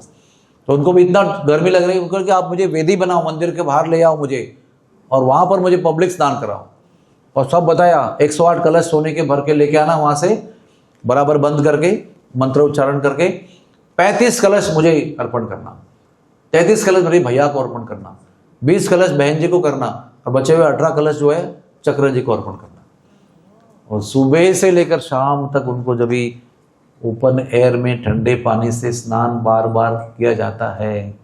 ऐसा नहीं कि एक बार मटका डाला फिर पोंछ लिया, उनको ठंड न लगे, वो गीले में और एक मटका डाला, फिर और एक मटका डाला। आप कभी देखिए उसको उत्सव, मैंने लाइव वीडियो देखा है उसका, कई बार चलते रहता है वो, और गीले रहते हैं भगवान, गीले में और डालते हैं, फिर और डालते हैं। तो क्या हो सकता है, at the end of the day उनका जो उपाय है वो उनके तकलीफ से ज़्यादा हो गया, और ट्रीटमेंट, उनको बुखार आ जाता है, सर्दी लग जाती है। सर्दी लगकर बुखार आते ही भगवान बीमार हो जाते हैं, वो भी हिल नहीं सकते हैं, तो फिर बंद हो जाते हैं। अभी अन्न खाना पीना बंद। वैद्य आते हैं, वो भी एक ही जाति के हैं, वो 119 में से एक जाति वैद्य की है। वो अंदर आएंगे, जांच करेंगे। आपको यकीन नहीं होगा शायद, 104 105 बुखार में डॉक्टर को यहाँ पर क्या फीलिंग होता है ना, वो जगन्नाथ के शरीर को फीलिंग होता है। ये हमारे डॉक्टर अलवा ने उसका एक्सपीरियंस किया हुआ है। हम लोग को लगता है कि क्या है, भगवान की कहानी है, सब बच्चों के लिए बनाई गई है। ये हकीकत है। भगवान के शरीर को आप स्पर्श करेंगे तो आपको 105 बुखार में जो स्पर्श होगा ना, चटका लगेगा आपको। तो फिर 1 से 5 दिन, एक पहले दिन आते हैं वैद्य और उनको ना कुछ जड़ी बूटियाँ और कुछ फल इतना ही देते हैं, बोलते कषाय यानी काढ़ा बना के पियो। 5 दिन तक अन्न सब बंद, अभी सारे 56 भोग सब बंद, खाली वो काढ़ा खाना है और कुछ कुछ फल दे सकते हैं। 1 to 5 days, 5 दिन का प्रिस्क्रिप्शन है। 6ठे दिन वापस वैद्य आते हैं, बोलते अभी तो पूरा ठीक नहीं हुआ है। तो फिर कहते हैं कि इनको ना चंदन के, और वो बताया उन्होंने 5 प्रकार के फूल और 20 प्रकार की जड़ी बूटियाँ तिल के तेल में सिद्ध करके चंदन अगरू डाल के ठंडक बना के चंदन का तेल बनाओ। और वो तेल जो है वो कम से कम 500-600 लीटर होता है। कैन नॉट इमेजिन कि इतना चंदन का, इतना जड़ी बूटियों का कैसे बनाते हैं। वो एक जाति है पूरी उसकी। वो पिछले साल में ये साल के लिए बनाते हैं और ये साल में पिछले साल का बनाकर ज़मीन पर रखा हुआ निकाल कर भेज देते हैं। और जब वो भेज देते हैं ना तो वहाँ पर उनको 2 दिन नहलाते हैं, 6वें और 7वें दिन, और यहाँ पर नया तेल बनवा के ज़मीन के अंदर गाड़ देते हैं सेट होने के लिए। 1 साल के बाद नेक्स्ट ईयर उसको यूज़ किया जाएगा। तो पांडा लोग कहते हैं कि जब भी हम उनको नहलाते हैं ना तो भी उनको एक्चुअली नहलाते हैं लोटा से पूरा शरीर पे, तब उनका बुखार समाप्त हो जाता है। 7वें दिन एंड में वो बुखार नष्ट होता है, अच्छा लगता है उनको। और वो तेल इकट्ठा करते हैं, सबको प्रसाद के रूप में बांटते हैं। आप उस समय जाएंगे तो आपको बोतल भर भर के मिलेगा। अगर दिसंबर में आएंगे तो इतनी बोतल 10 ml मिलेगा आपको, कि आपका प्रेमी होगा कोई पंडा तो आपको बचा के रख के देगा। 7वें दिन जब वापस वैद्य मिलने जाता है, यानी 8वें दिन, तो वो जगन्नाथ जी की नई कंप्लेंट है, मतलब पेट में दर्द हो रहा है। तो जगन्नाथ जी को फिर दशमूल मोदक, हम दशमूल का नाम सुना है आपने? आयुर्वेद में दशमूल बहुत इंपॉर्टेंट है। 10 प्रकार के जड़ी बूटी होती है, उसका अर्क निकालते हैं और वो अर्क जो है बस्ती में, पंचकर्म में बहुत उपयोग करते हैं। तो ये दशमूल जड़ी बूटी के मोदक उनको 2 दिन प्रिस्क्रिप्शन देते हैं, 9th, 10th and 11th day. और फिर वो खाने के बाद पेट दर्द समाप्त होता है, बुखार भी गया हुआ है, जगन्नाथ को अच्छा लगता है 11th डे। तो वो जो फल खाए हैं, जड़ी बूटी खाई है, काढ़ा खाया है, जो सब इकट्ठा करके रखा है, उसको जुलूस में लेकर राजा के घर पहुंचाते हैं। उसको राज महाप्रसादी कहते हैं। वो राजा का उसका अधिकार है। तो वो सारे पंडा लोग उसको इकट्ठा करके, बहुत सारा होता है ना वो इतने दिनों का। राजा फिर 12वें दिन सभी पंडाओं को बुलाकर थोड़ा थोड़ा वो जो प्रसाद है उसको महाऔषधि प्रसाद कहते हैं। वो प्रसाद अगर खाएंगे, खाली पंडाओं को मिलता है, तो उसमें क्या होता है, वो खाने के बाद में जीवन की अधिकतर बीमारियां समाप्त हो जाती हैं। It is ultimate medicine because is Krishna's महाप्रसाद मेडिसिन। और फिर भगवान का श्रृंगार होता है ना। तो अनवसार काल क्यों है? क्योंकि भगवान के 2 कारण हैं। एक, माधवदास को डायरिया हुआ था, अभी इतनी समय हमारे पास नहीं है ना। माधवदास को डायरिया हुआ था तो 1 महीने का उसका कर्म था डायरिया का। 15 दिन तो भगवान ने उसकी सेवा की, उस डायरिया साफ किया उसका। और 15 दिन के बाद जब वो होश में आया तो देखा तो भगवान मेरा साफ सफाई कर दे। बोला नहीं मुझे स्पर्श नहीं करना है। अरे इतना तुमको सेवा करने की इच्छा है, इतना बुरा लग रहा है मुझे देखकर, तो आप तो भगवान हो ना, मेरे कर्मों को मिटा दो आप। भगवान जानबूझ के नाटक करते हैं, बोलते आपके कर्मों को मिटा सकता नहीं मैं आपके कर्मों को ले सकता हूँ मेरे ऊपर और आपको फ्री कर सकता हूँ। अब भगवान किसका कर्म मिटा सकते नहीं क्या? भगवान क्या नहीं कर सकते? एक झटके में आपका स्लेट खाली करके आपको धाम में लेके जा सकते हैं। लेकिन भगवान को लीला करनी ना, तो भगवान को कहते हैं कि मैं तुम्हारे 15 दिन कर्म मेरे ऊपर लूँगा, मैं भोग लूँगा उसको, तुम्हें फ्री कर दूंगा। तो जब भगवान ने ले लिए तो उसी समय माधवदास जी अंतर्धान होकर भगवत धाम चले गए। और वो 15 दिन का जो कर्म है ना, वो भगवान बुखार के रूप में भोगते हैं उसको। अभी आप बोलेंगे कि एक बार तो भोग लिया हो गया ना, लेकिन भक्त पर इतना प्रेम है, वो अनंत काल तक हर 15 दिन, हर साल में एक बार भोगते हैं उसको। और दूसरा कारण है कि साल भर भैया बहन के साथ बैठते हैं, सबको दर्शन देते रहते हैं। 21 घंटा तो उसमें जाता है, नींद भी 3 घंटे की मिलती है। तो पत्नी को मिलने का समय नहीं, पत्नी all time busy in kitchen. तो अनवसर काल में पत्नी को एकांत में मिलते रहते, ये भी कारण है उसका। और एक माता जी का मैं कथा बताता हूँ आपको, बहुत इंटरेस्टिंग कथा है। एक नंदी माता नाम की कथा माता जी थी। वो जगन्नाथपुरी में आई थी, तो वो उसकी एक विशेषता थी कि उसका सर जो है वो शेव था। She was like a very detached, विरक्त माता जी। तो ये माता जो है वो रोज देखती थी जगन्नाथ को जाके, और क्या देखती थी, उसका ना जगन्नाथ के प्रति, बलदेव के प्रति एक बालक भाव था, यानी माता का भाव था, वात्सल्य भाव था।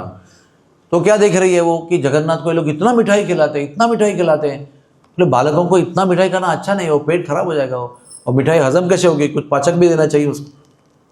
तो उसको लगा कि मैं ना बाजार में जाकर, उसको बहुत नॉलेज था जड़ी बूटियाँ, सब्जी, तरकारी वगैरह का, बाजार में जाकर मैं 5 प्रकार के ऐसे खट्टे साग लेके आऊँगी और 5 खट्टे साग का मिलकर एक ऐसा आइटम बनाऊंगी, प्रिपरेशन सब्जी टाइप, जो खाने के बाद में सारी मिठाइयाँ पच जाएगी। तो वो ना क्या करती थी पता है, उसको पता है कि ये बाहर से आइटम तो आता नहीं अंदर, तो कैसे खिलाएं, तो वो आइटम बना के रोज मार्केट में जाके चुन चुन के खट्टे साग लेकर, यानी ग्रीन लीफी वेजिटेबल्स लेके, वो उसकी सब्जी बनाकर ऐसे पत्थर के एक बर्तन में रखकर उसको अपने पल्लू में ऐसे बंद करके मंदिर में लेके जाती थी, और गरुड़ स्तंभ के सामने खड़े होकर ऐसा चुप चुप के खोलती थी उसको ऐसे, और भगवान को अर्पण करती थी, और फिर बंद करके वो प्रसाद घर पे लेके जाती थी। ऐसे बहुत दिन हो गया। जगन्नाथ जी बड़े खुश थे, लेकिन एक दिन ना वो पहरेदार ने उसको पकड़ा, तुम छुपा के क्या ले जा रही हो? बोले कुछ नहीं, वो तो मेरा खुद का सामान है, मैं ले जा रही हूँ। नहीं, पहले दिखाओ उसको। देखा तो उसको भोजन की एक वस्तु है, उसके अंदर खाने की वस्तु है। बोले जगन्नाथ के मंदिर में बाहर के कोई भी खाने की वस्तु अंदर ले जाना मना है, ऑफर करना तो भूल जाओ। कोई आपको ऐसा भी, ये जो हॉल है, हर की बहुत जगह पर ऑडिटोरियम में नियम होता है कि you can't eat food in the auditorium, you to go out in refuge area. तो जगन्नाथ मंदिर प्रांगण में कोई आइटम ले ही नहीं सकते आप। बहुत झिकझिक हो गई, बहुत बोला ऐसे नहीं, मैं कुछ नहीं करूंगी, मैं तो ऐसे रखूंगी फिर ले जाऊंगी, बाय द वे लेके आई थी, सब बहुत सारा हो गया। लेकिन उसने एंड में उसको लेकर फेंक दिया दूर जाकर, और ये रोते रोते जो है घर चली गई। उस दिन जगन्नाथ के हाथ पर उनका प्रतिबिंब दिखाई नहीं पड़ा,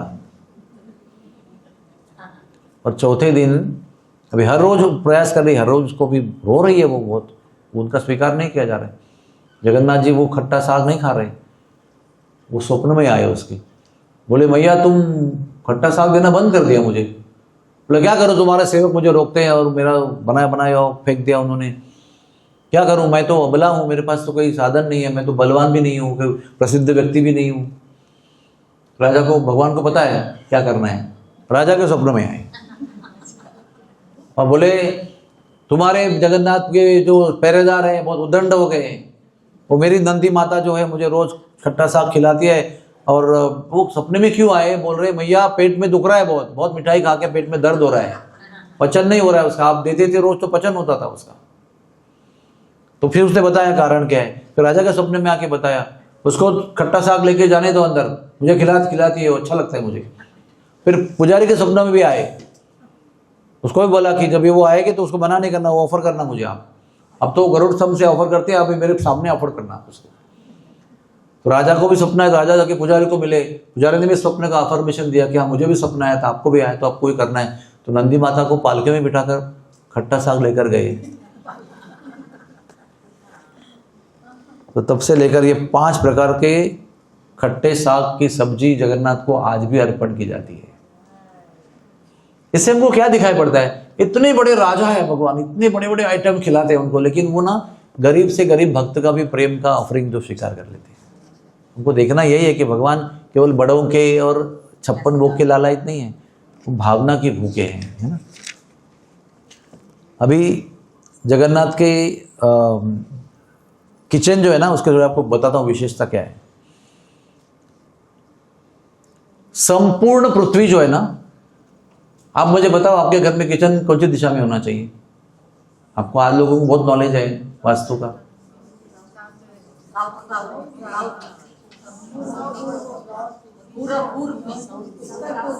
देखो सारी दिशाओं का नाम लिया गया, कोई पूर्व बोल रहा है, कोई पश्चिम बोल रहा है, कोई सब नाम लिए जा रहे हैं। नॉर्थ ईस्ट में तो भगवान को रखना चाहिए। नॉर्थ ईस्ट में, south west, south east, Hindi में और संस्कृत में क्या बोलते हैं उसको बताओ? आग्नेय दिशा, जो अभी ऐसा खड़े रहेंगे ना तो ऊपर उत्तर है, नीचे दक्षिण है ना। हिमालय किधर है? उत्तर दिशा में। अरबी समुद्र किधर है? वो अपना हिंदी महासागर कहाँ है? इंडियन ओशन दक्षिण में है। और पश्चिम में द्वारका है, पूर्व में जगन्नाथपुरी है। तो बीच में जो दिशा है ना, इसको कहते हैं साउथ ईस्ट, वो अग्नि की दिशा है। दक्षिण दिशा जो है वो यमराज की होती है। ये नैऋत्य है, नैऋत्य यानी साउथ वेस्ट, फिर वेस्ट, फिर नॉर्थ वेस्ट, क्या कहते हैं उसको? वायव्य, वो वायु की दिशा है। और फिर नॉर्थ, और फिर ये कौन सा है? नॉर्थ ईस्ट, तो वो ईशान्य कहते हैं उसको। तो साउथ ईस्ट में किचन होना चाहिए क्योंकि वो अग्नि का स्थान है। और ये भी याद रखना, अभी विषय निकला है ऐसे बताता हूँ, कुछ कुछ घरों में साउथ ईस्ट में होता है टॉयलेट, और अगर किसी ने गलती से अज्ञान में साउथ ईस्ट में किचन न बनाते हुए अगर टॉयलेट बना दिया तो वो अब्जोपति करोड़पति होगा ना, तो एक दिन कंगाल हो जाएगा, एक भिक्षुक भी बन सकता है वो। क्योंकि जहाँ पर अग्नि को भोजन बनाने का स्थान है वहाँ पर आप अपना मल पदार्थ विसर्जन कर रहे हो। इसलिए कभी भी गलती से, बाकी बड़ी बड़ी चीज़ें हैं, मेन चीज़ें, उसमें किचन की जगह पर साउथ ईस्ट में आपको चूल्हा ही रखना चाहिए और खाना ही बनाना चाहिए। ओके, ध्यान रखना। अभी इंटरेस्टिंग बात क्या है, ध्यान रखना इसमें, पृथ्वी का जो साउथ ईस्ट कोना है वो भारतवर्ष है। पृथ्वी के आग्नेय दिशा में भारतवर्ष, इंडिया है। अभी इंडिया को इंडिया बोलना बंद कर दो आप सब लोग, भारतवर्ष बोलो, ठीक है। भारतवर्ष के आग्नेय दिशा में उड़ीसा है। सेकेंड इंटरेस्टिंग पॉइंट, उड़ीसा के साउथ ईस्ट में जगन्नाथपुरी है। और जगन्नाथपुरी को अभी अपने विचार में लो आप, थोड़ा सा जो जगह है ना जगन्नाथपुरी का, इंद्रधनुष सरोवर से ओशन तक जो उसको शंख क्षेत्र कहते हैं, वो जगन्नाथपुरी जो है उसके भी साउथ ईस्ट में जगन्नाथ का किचन है। This is very interesting fact. और ये सब भगवान की इच्छा से बना हुआ है, इसीलिए क्योंकि वो साउथ ईस्ट में है, इसलिए जगन्नाथ के रसोई में जब तक अग्नि प्रज्वलित है और जब तक भोजन बन रहा है तब तक विश्व में कोई भूखा नहीं रह सकता। यह भी बताया गया है कि पूरा विश्व में 800 अब्ज 800 बिलियन लोग रहते हैं। वो सारे लोग भी अगर जगन्नाथपुरी में आकर रहने लगे ना तो जगन्नाथ का किचन उनको पेट भर खाना खिला सकता है। और उसमें भी एक रहस्य की बात है, जगन्नाथपुरी में जो जितना आइटम रोज यूज करते ना, देखो एक लौकीनाथ महादेव है जगन्नाथ में, जगन्नाथपुरी लौकीनाथ महादेव, वो जगन्नाथ के किचन के भंडारी हैं। भंडारी का मतलब क्या होता है? वो जो आपको सामान निकाल के देगा, वो 7,200 चावल देगा, इतनी सारी दाल देगा, फिक्स आइटम है। वो कभी भी आइटम ना बढ़ता है ना कम होता है। 10,000 लोग भी खाना है तो भी 7,200 किलो का ही चावल बनेगा, और 1,00,000 लोग भी खाने को आएंगे या उत्सव में 10 लाख भी आएंगे तो भी 7,200 किलो का ही चावल बनेगा और कोई आदमी भूखा नहीं रहेगा उसके अंदर। ये जगन्नाथपुरी ना देखो अद्भुत है। जगन्नाथ का भात जगत पसारे हाथ पूरा विश्व को, वो उसमें शक्ति ऐसी है कि अगर बन गया ना वो अक्षय अक्षय भोजन है। वो जब तक रात में आखिरी व्यक्ति अन्न छत्र में आकर खत्म नहीं होता है वो आने वाला, तब तक आखिरी आदमी को भी पेट और खाना मिलेगा, तब तक वो बचा रहेगा प्रसाद। और टाइम बचेगा तो आपको मेरी भी कहानी बताऊंगा, ये कैसे सत्य है ये बात। ये केवल किताब में लिखी हुई मैंने पढ़कर आपको समझा हुई बात नहीं है, ये एक्चुअल रोज होने वाली बात है। हाँ, एक ही स्वाद, एक ही प्रकार की रसोई, कोई इंपोर्टेड वेजिटेबल नहीं, केवल भारत मूल के व्यंजन वहाँ बनते हैं। और जगन्नाथ के मंदिर में जगन्नाथ भगवान तो एक जगह बैठे रहते हैं, लेकिन वो भाव रूप से केवल किचन में ही घूमते रहते हैं, कॉन्स्टेंटली लक्ष्मी के आसपास ही घूमते रहते हैं। जैसे समझो पति अभी छुट्टी है, समझो पति को छुट्टी है, अभी 8 दिन काम करता है, 8 घंटे काम करता है, रोज रात को आता है घर पे, समय नहीं मिलता है, संडे के घर पे है, तो अधिकतर कहाँ रहेगा वो? जहाँ पत्नी है वहाँ रहेगा। और पत्नी कहाँ रहेगी? किचन में रहेगी। तो बार बार क्या पूछेगा, क्या बना रही हो, क्या बना रही हो, तो आप बोलेंगे ये बना रही हो, तो आप बोलेंगे ये क्यों नहीं बनाते हो, हाँ बना देती हूँ। इस प्रकार से वो क्या कहते हैं, मराठी में कहते हैं घुटमलने, मतलब वहीं पर डोलते रहते हैं वो। तो हमारे जगन्नाथ जी रहते तो मंदिर में दर्शन के लिए हैं, लेकिन उनकी आत्मा जो है ना वो किचन में भटकती रहती है हमेशा।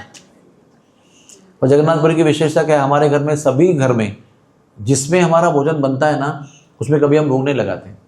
लगाते हो क्या? दाल का बर्तन रख दिया भगवान के सामने, नहीं, हमारे पास थाली है बहुत सिल्वर की, बड़ी बड़ी अच्छी अच्छी 10-50 कटोरियाँ भी होती है, हम उसका अच्छी तरह सजाते हैं, तुलसी रखते हैं। लेकिन जगन्नाथपुरी में जो मटके में बनता है, इतने इतने बड़े मटके होते हैं, इतने इतने बड़े, वो मटके जिसमें बनता है ना उसी में उसको भोग लगाते हैं। उसका एक बड़ा आपको बताता हूँ तरीका है उसका, अलग अलग प्रकार के मटके बनते हैं और किसी भी मटके में दोबारा नहीं खाना बनता है। सेम थिंग डिस्कार्डेड, अगर अपना हो गया डिस्कार्ड। इसलिए मटके बनाने का एक जाति है उनकी, वो कंटिन्यूस मटके बनाते हैं। आप मंदिर में खड़े देखें ना, कभी खाली खड़े रहिए मंदिर में, आपको ऐसे सर पे लाद के बहुत मटके वाला आदमी अंदर आएगा, अपनी जगह पे जाएगा, पहुंच के जाएगा, फिर दूसरा आएगा, ऐसे दिन भर में मटके अलग अलग साइज के आते ही रहते हैं कंटिन्यूसली।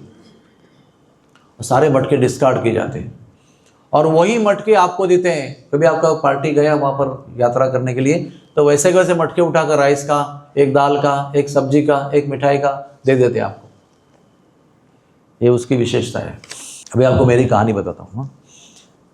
कभी ये प्रसाद जो है ना, मैं भी एक बार, हमारी कई बार यात्रा हुई है, तो एक बार मैं यात्रा में गया था, तो हम लोग अभी यात्रा कमेटी थोड़ा आधे पहले पहुँचते हैं, थोड़ा सा सेटिंग करने के लिए। तो हम लोग 5 लोग पहुँचे और 15 लोग कुछ 2 घंटे बाद पहुंचने वाले थे, वो भी एडवांस में ही थे।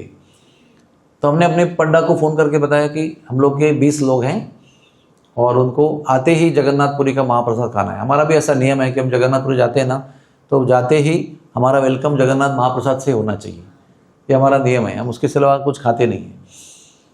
तो बोला हाँ ठीक है, कोई चिंता मत करो, आ जाएगा, मतलब पर्याप्त भेजोगे ना, ठीक है। तो ना ऐसे बड़े टोकरी में, उसका एक स्टाइल है, ह्यूज टोकरी रहती है, ऐसे रहती है वो, उसके अंदर वो बड़े बड़े पात्र लेकर वो आपके यात्रा में आ जाते हैं। तो वो बड़ा टोकरी लेके आया, तो इसमें से इतनी इतनी पात्र थे, इतने बड़े टोकरी में खाली 5-6 पात्र थे। तो पहले देखे बोला मैंने, अरे ये तो, मैंने क्या बोला पता है उसको, मैंने बोला तो मैं अकेले खा जाऊंगा, मेरे साथ 5 तो मेरे साथ में हैं, 15 तो बाद में आने वाले हैं, उसमें मेरा एक मंझला भाई है, उसको भीमसेन कहते हैं, वो अकेला ही काफ़ी है। तो बोला पंडा बोला, प्रभु जी आप खाओ तो सही, खत्म होते ही मैं भेज दूंगा, और आपको चिंता क्यों करते हो। तो इतने से पात्र में जितना भोजन था ना, चावल था, दाल थी, 2 सब्जियां थी, मिठाई थी, बहुत सारा था। मैंने तो पहले भर पेट खाया उसको, फिर 5 जन ने भर पेट खाया, फिर भी बचा, चलेगा और तो मंगाना पड़ेगा।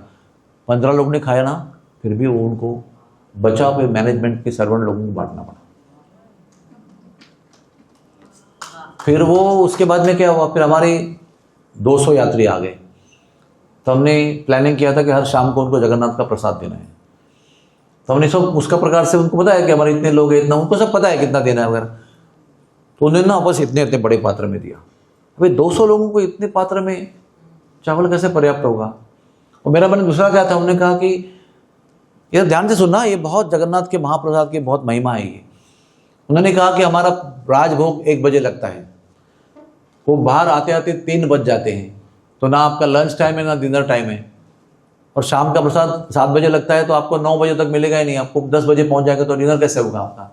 तो आपको केवल दोपहर का भोग जो है वो शाम को 7 बजे आपको मिल सकता है, आपके दरवाजे तक वो 6-6:30 बजे तक आ जाएगा। तो मैंने कहा वो ठंडा हो जाएगा ना, वो कॉमन सेंस क्या बोलता है, 1 बजे आपने कब बनाया होगा, 12 बजे बनाया होगा, 1 बजे भोग लगाया होगा, 3 बजे निकाला होगा, बाद में डिवाइड किया होगा, ये पार्टी वो पार्टी, ये यात्री वो यात्री। तो फिर वो हमारे पास जब पहुंचेगा तो ठंडा पहुंचेगा ना, तो हमारा मेडिकल माइंड क्या बोलता है, डाइजेशन अच्छा नहीं होगा। फिर मैंने मेरे कुक को ऑर्डर दिया, आप है ना एक चटपटा सूप बना दो, एकदम ऐसा मसालेदार अदरक डाल के एकदम, ताकि वो गरम गरम पियेंगे तो ये सब ठंडा वाला हजम हो जाएगा। और एक बाजार से 25 किलो का अचार का डब्बा मंगाओ और सबको अचार खिलाओ, ताकि वो ठंडा राइस चावल सब्जी तो है ना पच जाएगा। तो कैसे भी करके हमारे पंडा को वो खबर पहुंची कि डॉक्टर साहब ने हमारे कुक को, क्योंकि कुक भी उनका ही था, मतलब बाकी जो 2 आइटम के ब्रेकफास्ट लंच का था ना, वो कुक भी उन्होंने दिया था हमको, वो भी अपने हिसाब से बनाएगा, लेकिन वो उनका ही कुक था। तो उन्होंने बोला कि डॉक्टर साहब ने हमको सूप बनाने का ऑर्डर दिया है। उसको गुस्सा आ गया। पहले जब जगन्नाथ का पूरा मील से राइस, दाल, 2 सब्जी, मिठाई, यानी पूरा मील हो गया ना, चपाती तो रहते नहीं वहाँ पर। तो जब जगन्नाथ का पूरा मील आपके पास आने वाला है तो उसके साथ में कुछ भी खाना नहीं चाहिए, ये उनका नियम है। You can not have your own supplement कि मैं चटनी बना के दे दूंगी, तो मैं सूखी चटनी दे दूंगी, मैं मेरे घर से कुछ और सूप दे दूंगी, कुछ और दे दूंगी।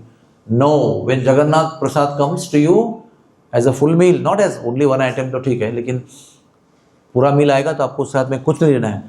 तो जैसे ही मेरे को पंडा का मैसेज आया कि प्रभु जी आप कैसे जगन्नाथपुरी में आके प्रसाद खाते हो, तो मैंने तुरंत डर के पूरा बोला कैंसिल, सूप भी कैंसिल, अचार कैंसिल। फिर भी मुझे मन में चिंता थी कि मेरे मन में जो मेडिकल डाउट था वो क्या होगा उसका। शाम को आया, मैं बहुत चिंतित था, सब लोग लाइन में लगे प्रसाद ले रहे हैं। तो पहला उसने लेयर निकाल के बाजू में डाला, अंदर खौलता हुआ राइस। पहला लेयर निकाल कर दाल का बाजू में रखा, अंदर खोलती हुई दाल, खोलती हुई सब्जी, पहली वाली, दूसरी वाली, सब कुछ आइटम ऐसे गरम गरम, ऐसे ना धुआं निकल रहा था उसमें से, भाप निकल रही थी। और मुझे लग रहा था कि आइटम कम भी पड़ेगा। एक तो गरम निकला तो बड़े आश्चर्य था, ऊपर से गरम कम पड़ेगा ये चिंता थी मुझे। लेकिन ना लोगों को मैंने पीछे लग के और खाओ, जगन्नाथपुरी का महिमा सुबह सुनाया था कथा में, आपको याद है ना मैंने क्या बताया था, ये मौका बार बार नहीं आएगा, पता नहीं दोबारा आओगे कि नहीं आओगे, पता नहीं कल मिलेगा कि नहीं मिलेगा, खा लो करके मैंने पीछे लग के लोगों को इतना प्रसाद खिलाया। 200 लोग ने भर पेट भागने लगे प्लेट लेके मेरे सामने से कि प्रभु जी आके और खिलाएंगे, भाग के प्लेट लग के हाथ धो के चले गए। उसके बाद में बहुत सारा प्रसाद बचा और हमको रोज के रूप में उनको मैनेजमेंट के सर्वेंट को बांटना पड़ा। तो ये बात मुझे समझ में आई है कि जगन्नाथ का प्रसाद जो है ना वो अक्षय प्रसाद है, कभी समाप्त नहीं होता है। आपको लगेगा कि ऐसे और फिर अभी ये तो इतना स्टार्टलिंग एक्सपीरियंस है। उसके बाद में हर यात्रा में हर समय जाता हूँ, वो यही एक्सपीरियंस है। इतने मटके भी आएगा ना, मैं अकेले के लिए बुलाऊंगा फिर भी आधा बचेगा, किसी को देना पड़ेगा। पता नहीं क्या जादू है उसके अंदर, क्या कृपा है जगन्नाथ की, क्या लक्ष्मी देवी का भाव है उसके अंदर, पता नहीं। और एक नियम है उसका, जब जगन्नाथ का प्रसाद आता है ना तो आप कुर्सी पर नहीं बैठ सकते, आपको जमीन पर बैठना है। जमीन पर पट्टी नहीं लगा सकते, तो जमीन पर बैठना है। 1 मिलीमीटर भी आप प्रसाद के ऊपर नहीं बैठ सकते। अभी पट्टी बैठोगे तो 1 मिलीमीटर की पट्टी होगी ना, तो पट्टी के ऊपर बैठोगे तो जगन्नाथ प्रसाद के लेवल के ऊपर आप आ जाओगे। तो आपको जमीन पर बैठना है और पत्तल पे, वो जो केले का पत्ता है उस पर आपको खिलाएंगे तो कम से कम 1 मिलीमीटर वो आपके ऊपर होगा। और जगन्नाथ का प्रसाद का एक कण भी आपको छोड़ना नहीं है। तो चाट के प्लेट को स्वच्छ करना, जैसे कि पहले जब दिया था ना खाने के पहले, वैसा ही लिखना चाहिए। जितना चाहिए उतना ले लो, क्योंकि जगन्नाथ का प्रसाद वेस्ट करना एक महान अपराध है। और जगन्नाथ के प्रसाद की ऐसी महिमा है कि वो एक ही प्रसाद दुनिया में ऐसा है जो आप दूसरे का जूठा खा सकते हो। तो शास्त्र में लिखा है, कितना भी प्रेम रहेगा ना, लेकिन किसी भी व्यक्ति का जूठा खाना ये बहुत ही तमोगुणी माना गया है। हम तो घर में भी पति पत्नी भाई बहन कभी कभी खाते हैं, लेकिन वो भी शास्त्र में निषिद्ध है। उच्छिष्ट यानी उष्टा यानी जो जूठा भोजन है वो कभी भी नहीं खाना चाहिए। लेकिन जगन्नाथ का प्रसाद जो है उसके लिए एक क्या कहते हैं उसको एक्सेप्शन है। वो जगन्नाथ का प्रसाद ऐसा आप खा रहे हो, उसका जूठा निकाल के दूसरों को खिला सकते हो। अभी आपको थोड़ा सा आपको अच्छा नहीं लगेगा, लेकिन बता रहा हूँ शास्त्र में क्या लिखा है। अगर आप जगन्नाथ का प्रसाद खा रहे हो प्लेट में, केले के पत्ते में खा रहे हो, और कुत्ता भी आकर अगर आपका मुंह लगता है उधर, तो भी वो प्रसाद भ्रष्ट नहीं होता है। अभी हम लोग तो उतना नहीं लेवल पे पहुंचे, लेकिन शास्त्र में लिखा है कि निचला प्राणी, कुत्ता बिल्ली, कोई भी प्राणी उसको मुंह लगाएगा आपके थाली में, फिर भी उसको आप खा सकते हो, उसकी महिमा कम नहीं होती है। जगन्नाथ का प्रसाद अगर सड़ भी गया तो भी उसकी महिमा कम नहीं होती है। हम लोगों का पेट उसको हजम नहीं कर पाएगा क्योंकि हमारी कंडीशनिंग है, लेकिन जगन्नाथ की प्रसाद की जो दिव्य महिमा है वो उसको फर्मेंट होने के बाद भी समाप्त नहीं होती है। ऐसा दिव्य प्रसाद है जगन्नाथ का। और एक जगन्नाथ का दर्शन है और एक जगन्नाथ का प्रसाद ग्रहण है। ये 2 चीजें करने से साक्षात भगवत प्रीति, प्रेम और भगवत धाम प्राप्त हो जाता है। हरि बोल। हाँ, बेड़ी हनुमान, ये आपको याद करना अच्छा है, याद तो खाजा की मैंने बहुत कहानी ढूंढी लेकिन मुझे अभी तक मिली नहीं कहानी। मुझे खाजा के बारे में क्या पता चला बताता हूँ। खाजा ऐसा प्रसाद है कि वो जगन्नाथपुरी में कहीं भी बनेगा ना, बनते बनते जगन्नाथ भगवान खा जाते हैं उसके लिए अलग से भोग लगाने की जरूरत नहीं। खाजा जैसे बनता है ना, जैसे बन के पाक से बाहर आ गया ना, तो जगन्नाथ तुरंत ग्रहण कर लेते हैं उसको। लेकिन मैं ढूंढ रहा हूँ, मेरा रिसर्च चल रहा है उसके ऊपर। अभी हनुमान जी एक बड़ा विषय है जगन्नाथपुरी का, छोटा विषय नहीं है। आपको कितने हनुमान जी पता है? आपने एक बेड़ी हनुमान का नाम लिया, और किसी को पता है जगन्नाथपुरी के हनुमान जी का नाम? ध्यान से सुनो। एक चारी चक्र भगवान है हनुमान जी, चारी चक्र हनुमान। जब हनुमान जी आ रहे थे जगन्नाथपुरी में मिलने के लिए, तो चक्र उनको बार बार रोक रहे थे। ऐसे अरे क्या बंदर, कोई कौन भगवान का भक्त है ये, भगवान उसको बुला रहे तो बंदर है, तो चारों गेट पर रोक दिया उसको। तो भगवान को उसने पुकारा हनुमान जी ने, तो भगवान ने उनके कंधे पर 4 नए हाथ पैदा किए और हर एक हाथ में एक चक्र दे दिया। तो कितने चक्र हो गए? 4 चक्र हो गए। उनका नाम चारी चक्र हनुमान हो गया। और वो चारी चक्र हनुमान जब आने लगे तो एक चक्र जो है वो निस्तेज हो गया। How? Because of the 4 lights, 1 light appears to be very weak light. तो एक चक्र सामने आ गए तो वो निस्तेज दिखाई पड़े, तो फिर वो अंदर चले गए। तो वो हनुमान जी जो है ना, वो एक दरवाजे पर खड़े हैं। दूसरे हनुमान जी है कान फटा हनुमान। जब भगवान जी लक्ष्मी देवी के साथ एकांत में बैठे हैं, उनको भी एकांत में ना बहुत गुफ्तगू की बातें होती है, जोर जोर से बातें नहीं होती ना। जब एकांत में होते पति पत्नी प्रेमी लोग तो जोर थोड़ी जोर से बात करते हैं। बाजू बैठे हुए व्यक्ति को सुनना नहीं पड़ता क्या बोल रहे हैं उसमें समुद्र की लहरों की उनको आवाज आके डिस्टर्ब हो रहा है, तो बार बार ये डिस्टर्ब हो रहा है, उनको गुफ्तगू करनी है और जोर जोर से लहरों की आवाज आ रही है।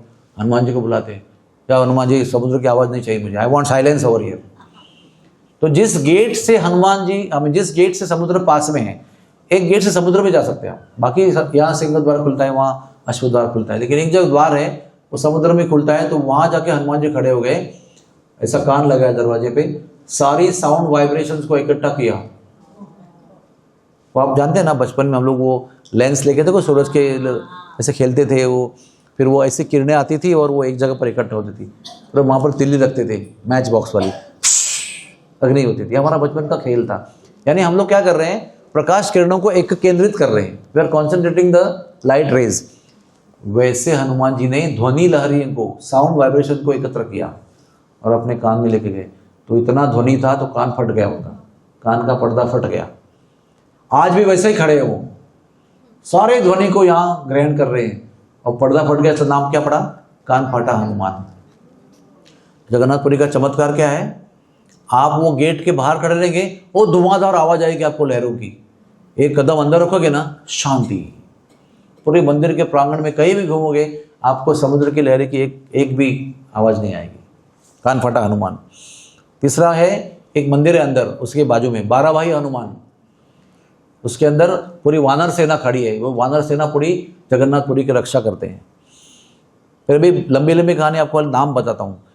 एक हनुमान जी है जन्म हनुमान, एक हनुमान जी है गय हनुमान, एक है गभक्ष हनुमान, एक है सुषेण वैद्य हनुमान, एक है जम्बाबा हनुमान, एक है तारक्ष हनुमान। इसके हर एक कहानी है। और एक अंगद, शौरी, सुग्रीव, नल, नील, इनके साथ में एक हनुमान जी का मंदिर है। और एक है पंचमुखी हनुमान, जो नरसिंह भगवान के मंदिर के पास अंदर है मंदिर के। एक है वराह हनुमान, एक है हयग्रीव हनुमान। एक पंचमुखी में क्या क्या है जानते हैं आप? हनुमान जी को पंचमुखी देखा आपने? एक उनका मुख नरसिंह देव का है, एक वराह देव का है, एक खुद का है हनुमान जी का, एक हयग्रीव जो भगवान ने घोड़े का एक अवतार लिया था, और एक गरुड़ जी का मुख। ये 5 मुख से बने हुए एक पंचमुखी हनुमान भी जगन्नाथ के मंदिर के अंदर है। एक है उड़ंत हनुमान, वो शिखर पे बैठे हुए हैं, वो ध्वजाओं के साथ बैठे हुए उधर। एक है फतेह हनुमान, यानी विजय हनुमान, विक्ट्री हनुमान, वो सिंह द्वार पे बैठे हुए हैं। और एक हनुमान किचन में है, स्वयंपाकी हनुमान, उनका भी वहाँ पूजन होता है। और मंदिर के बाहर एक हनुमान जी, उसका नाम है बेड़ी हनुमान। तो एक समय था ऐसे, आप जानते हैं कि समुद्र जो है ना हनुमान जी का, जो जगन्नाथपुरी का, वो बहुत ज़्यादा एग्रेसिव समुद्र है। उसकी लहरें ना 7 से 10 फीट होती है। आप जो देखते हैं ना मुंबई में इधर शिवाजी पार्क में या वर्ली में कितनी लहरें होती है पता है आपको? 2 या 3 फीट की होती है। आप देखो जाके, 4 फीट मैक्सिमम होगी, आपके यहाँ तक ही लहरें आएगी। जगन्नाथपुरी की लहरें जो है ना वो 7 से 8-10 फीट होती है। मैं एक समय पर 96 किलो था और अच्छा एक्सपर्ट स्विमर भी था, तो मुझे गर्व था कि मैं जाऊंगा स्विमिंग करने के लिए। तो मुझे लहरों ने ऐसा उठा के ना 20 फीट दूर फेंक दिया। तो लहरें ऐसे आती ना, ऐसे ऐसे आपको खींच लेती है और ऐसे फेंक देती है। 100 किलो के आदमी को फेंक देती है वो, केवल 7-8 किलो की। जब प्रभुपाद जी अमेरिका गए थे तो 30-40 फीट की एक लहर थी अटलांटिक ओशन में। बोट पूरी ऐसी ऐसी जलदूत हिल रही थी। तो वो जो समुद्र है जगन्नाथ जी का बहुत एग्रेसिव है, और वो आए दिन जगन्नाथपुरी में फ्लड करता था। आए दिन कभी भी मूड आया तभी पूरी जगन्नाथपुरी में पानी पानी पानी, त्राही माम। रात को नींद से लोग उठकर रास्ते में आकर रो रहे, जगन्नाथ जी देखो समुद्र ने हमको हमारा घर तबाह कर दिया। तो आए दिन लोग कंप्लेंट कर रहे हैं जगन्नाथ जी की। तो एक दिन जगन्नाथ जी बोला इसका इलाज करना चाहिए। हनुमान जी को बुलाया। हनुमान जी, आप जानते हैं ना हनुमान जी को समुद्र डरते हैं। बड़ी बड़ी कहानियाँ है उनकी कि हनुमान जी ऐसे व्यक्तिमत्व है, उनके सामने समुद्र बहुत डरते हैं। बोला हनुमान जी जाके किनारे पे खड़े रहो और समुद्र को यहाँ से शहर के अंदर आने मत देना। अभी हनुमान जी को युद्ध नहीं कर रहे हैं, कोई गर्जना कर रहे हैं, नहीं कोई शस्त्र नहीं उठा रहे, बस कुछ लोगों का खाली खड़ा होना ही इंपॉर्टेंट होता है। जानते ना, कुछ लोग ऐसे होते हैं, वो है ना, उनका होना ही बस, उनका जलपान कराओ, भोजन कराओ, उनको बिठाओ, बस उनका होना ही सारे समस्याओं को समाधान करने वाला होता है। तो हनुमान जी को कोई कष्ट नहीं करना है, कोई वीरता दिखाने का कोई काम नहीं है, खाली खड़े हैं समुद्र किनारे पे और समुद्र की हिम्मत नहीं हो रही। उसके बाद में समुद्र का शहर में आना बंद। अभी समझो किसी को कुछ काम नहीं है, खाली खड़े होके काम हो रहा है, तो खड़े खड़े उसको बोर होता है कि नहीं होता है? और कुछ करने को दो भाई, कुछ मैं फूल माला बनाऊं, कुछ करूं। खड़े करके सेवक को कभी खड़े होके मजा नहीं आता है। और वो कौन है? खाली सेवक नहीं है, सेवक शिरोमणि है, वो दास सरस के शिरोमणि है। तो अभी बहुत साल हो गए खड़े उधर, समुद्र तो आगे नहीं आ रहा है, सब लोग अच्छा है। और क्या हो रहा है मालूम है? उनको खड़ा कर दिया है और रोज खिचड़ी खिलाते हो जगन्नाथ की, जगन्नाथ महाप्रसाद खिचड़ी। तो उनको लगा अभी सीता मैया के हाथ को लड्डू बहुत दिन से नहीं खाया, अभी इतने दिन से तो समुद्र आया नहीं है। एक बार दिन भर पैरा करता हूँ, रात को एक जंप लगाता हूँ, हाँ अयोध्या में जाता हूँ, सीता जी के हाथ से अलग अलग प्रकार के लड्डू व्यंजन भरपेट खाता हूँ। बहुत दिन से खिचड़ी खा के तंग आ गया हूँ। सुबह सुबह बोर होने के पहले आ जाऊँगा। जैसे छलांग लगाई तो सीता मैया बोला, अरे पुत्र तुम कितने दिन के बाद में आए हो? बोले भैया क्या करूँ, उधर जगन्नाथपुरी में खिचड़ी खा के तंग आ गया मैं। भैया कुछ तो बनाओ, लड्डू वड्डू अच्छा बनाओ। तो मैया ने बहुत प्रेम से बहुत सारे व्यंजन बनाए, बहुत सारे लड्डू बनाए, भरपेट वात्सल्य से हनुमान जी को खिलाया। हनुमान जी ने बहुत प्रेम से आदान प्रदान हुआ, बहुत थे। अभी वो सुबह होने के तो जाने लगे, अरे कहाँ जा रहे हो? बोले सुबह सुबह जाना है क्योंकि वहाँ पर पहरा देना है ना मुझे। यहाँ पर क्या हुआ, जैसे ही हनुमान ने छलांग लगाई, जैसे वहाँ से गायब हो गए, वैसे ही समुद्र ने पूरे जगन्नाथपुरी को फ्लड कर दिया। इतने दिन से चैन से सोने वाले लोग जो है रात बहुत बाहर आ गए, घर के दौड़ दौड़ के मंदिर में खटखटा रहे, भगवान कहाँ हो आप? तो भगवान कह रहे कहाँ है जगन्नाथ, हनुमान जी कहाँ है? क्योंकि उन्होंने तो उनको रखा था। लोग इनको पूछ रहे और उधर हनुमान जी दिख नहीं रहे। तो उतने में हनुमान जी ने जंप लगाई, आ गए वो, और तुरंत समुद्र पीछे चला गया। तो भगवान ने पूछा क्यों गए तुम? को बताया था ना मैंने आपको सेवा में लगाने। बोले क्या करे भगवान, आपको खिचड़ी खिलाते हो। तो मुझे सीता मैया के लड्डू की याद आई, मैं जाके एक छलांग लगा के खा के आया लड्डू। तो फिर भगवान ने कहा इसको ना सांकली से बांध के रखो ताकि ये जाए नहीं। और इसकी जो समस्या है, तो आज से मैं ऐसा घोषणा कर देता हूँ कि मुझे जो भी भूख लगेगा, खाली खिचड़ी नहीं, जो भी लगेगा स्वीट मीट जो भी है सब उसको भेजा करो भरपेट। और फिर प्रेम से भक्तों ने उसको बांध दिया। तो उसका नाम क्या पड़ा? बेड़ी हनुमान। इसलिए वो समुद्र किनारे पे है, वो मंदिर में नहीं है, थोड़ा दूर है। पहले वो ना बिना मंदिर के रास्ते पे खड़े थे, हमने देखा है उनको। और वो पंडा लोग थोड़ा सा दक्षिणा देने के बाद में उनके धोती ऊपर करके वो सांकली भी दिखा देते, जिससे उनको दोनों पैर बांध के रखते। अभी बहुत भव्य मंदिर बना है, पहचानने को आता नहीं कहाँ थे खड़े वो। मैं जो याद है वो बहुत बड़े हनुमान जी थे, अभी तो दिख रहे वो छोटे से हनुमान जी, पता नहीं जो भी लीला है उनकी, लेकिन अभी भी उनके सांकल दिखाई पड़ती है। और ये जो मैंने हाथ में कड़ा पहना ना, ये बेड़ी हनुमान का महाप्रसाद है। मुझे जब भी मैं देखता हूँ तो मुझे बेड़ी हनुमान की याद आती है। और बताइए क्या सुनाऊँ? एक डिमांड बाकी है। वो जो ब्रह्म पदार्थ है वो जगन्नाथ जी के पेट में होता है, वो क्या होता है? बहुत लोगों ने कल पूछा मुझे, तो वो आपको आखिरी कथा बताएंगे। ऐसा है कि जब भी भगवान द्वारका में थे ना, तो द्वारकाधीश राजा थे। अभी आपको पता होना चाहिए कि जब भगवान थे यहाँ पर, तभी भी भगवान को न मानने वाले लोग द्वारका में थे। भगवान से द्वेष करने वाले अलग होते हैं ना, जो दुश्मन होते हैं भगवान के, और भगवान को मानने ही नहीं वाले नास्तिक, वो डिफरेंट होते हैं। तो द्वारका में नास्तिक लोग भी थे, भगवान के दुश्मन भी थे, भगवान के साथ रहने वाले। सत्यराजित कौन था? सत्यभामा का पिताजी, बड़ा भगवान का दुश्मन था वो, एकदम भगवान का खिलाफ था, भगवान की बदनामी करने में नंबर 1 था वो। समंतक मणि का पूरा स्टोरी किसने बनाया? सत्यराजित ने बनाया। ये द्वारकाधीश बन के घूमते हैं और चोरी हमारे मणि की करते हैं। भगवान ने पूरा लीला रचा के समंतक मणि वापस लाया तो 2 पत्नियां प्राप्त हुई, सत्यभामा और जाम्बवती।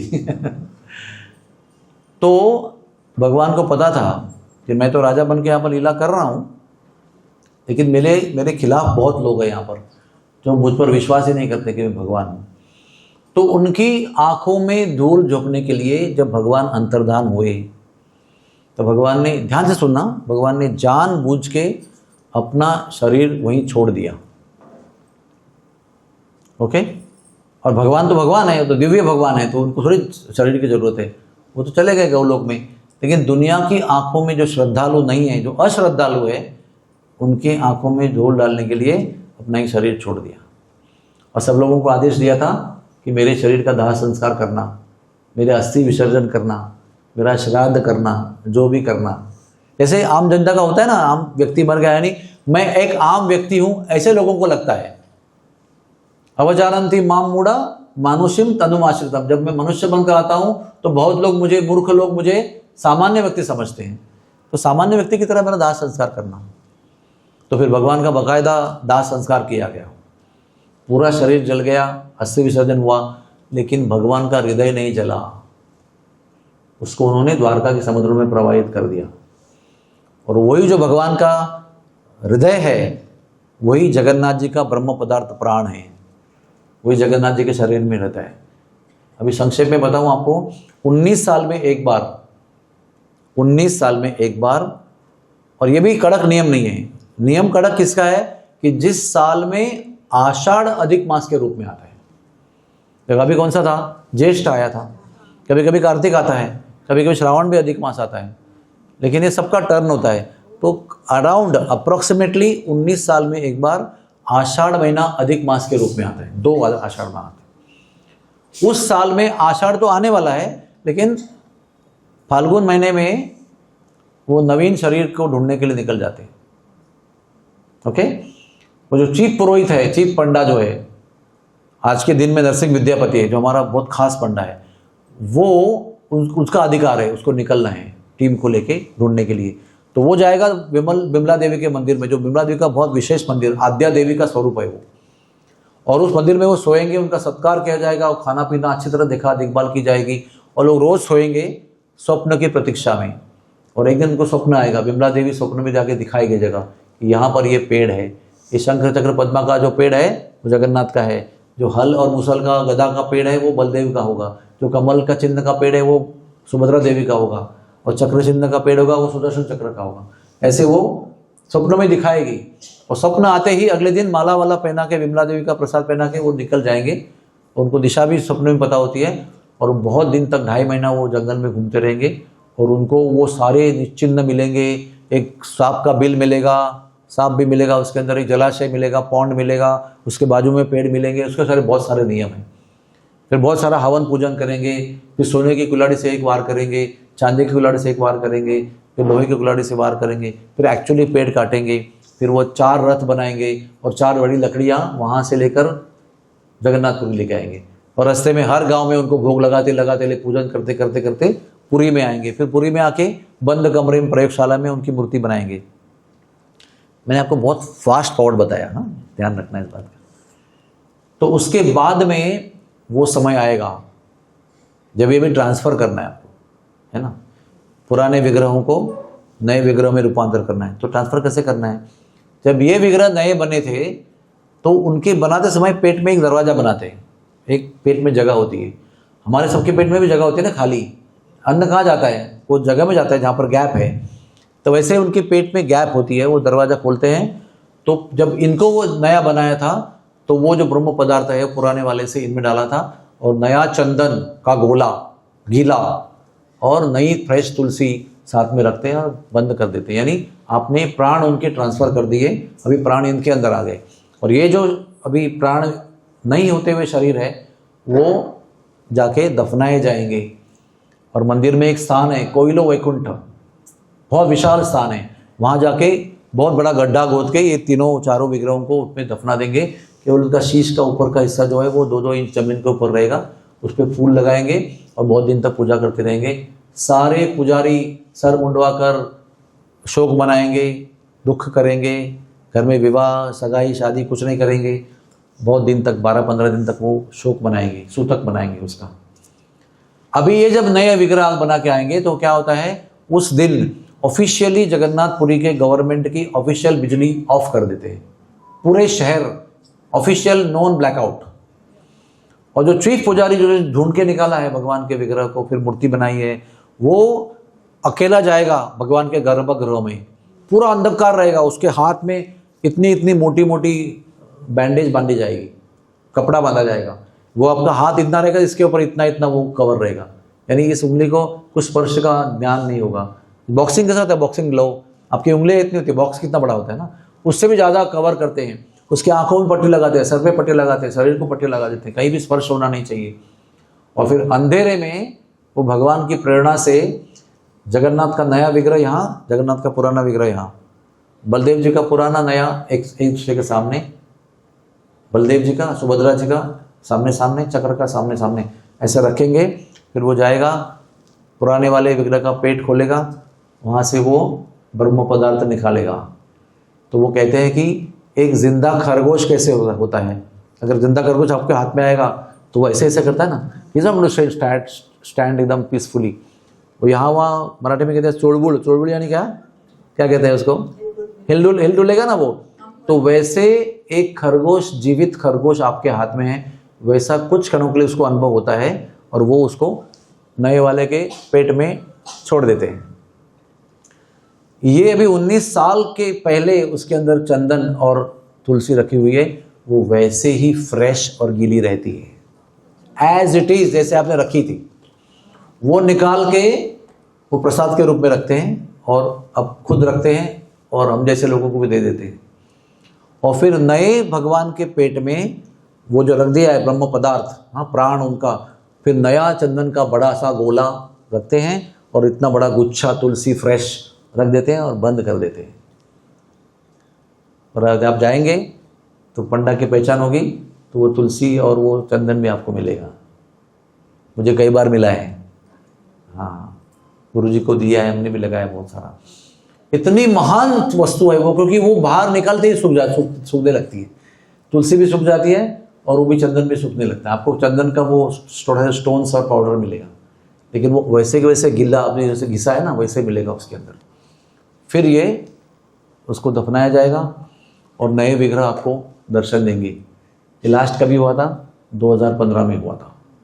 तो वो जो ब्रह्म पदार्थ है वो द्वारकाधीश कृष्ण का हृदय है, जो आज भी, क्योंकि जगन्नाथ कौन है? तो द्वारकाधीश भगवान ही तो है ना, वो द्वारकाधीश भगवान ही जगन्नाथपुरी में रह के ब्रिज की याद में विरह में रहते हैं ना वो, तो ये रेलेवेंट है उसके लिए। और ये सब कुछ जो है वो स्कंद पुराण में दिया है।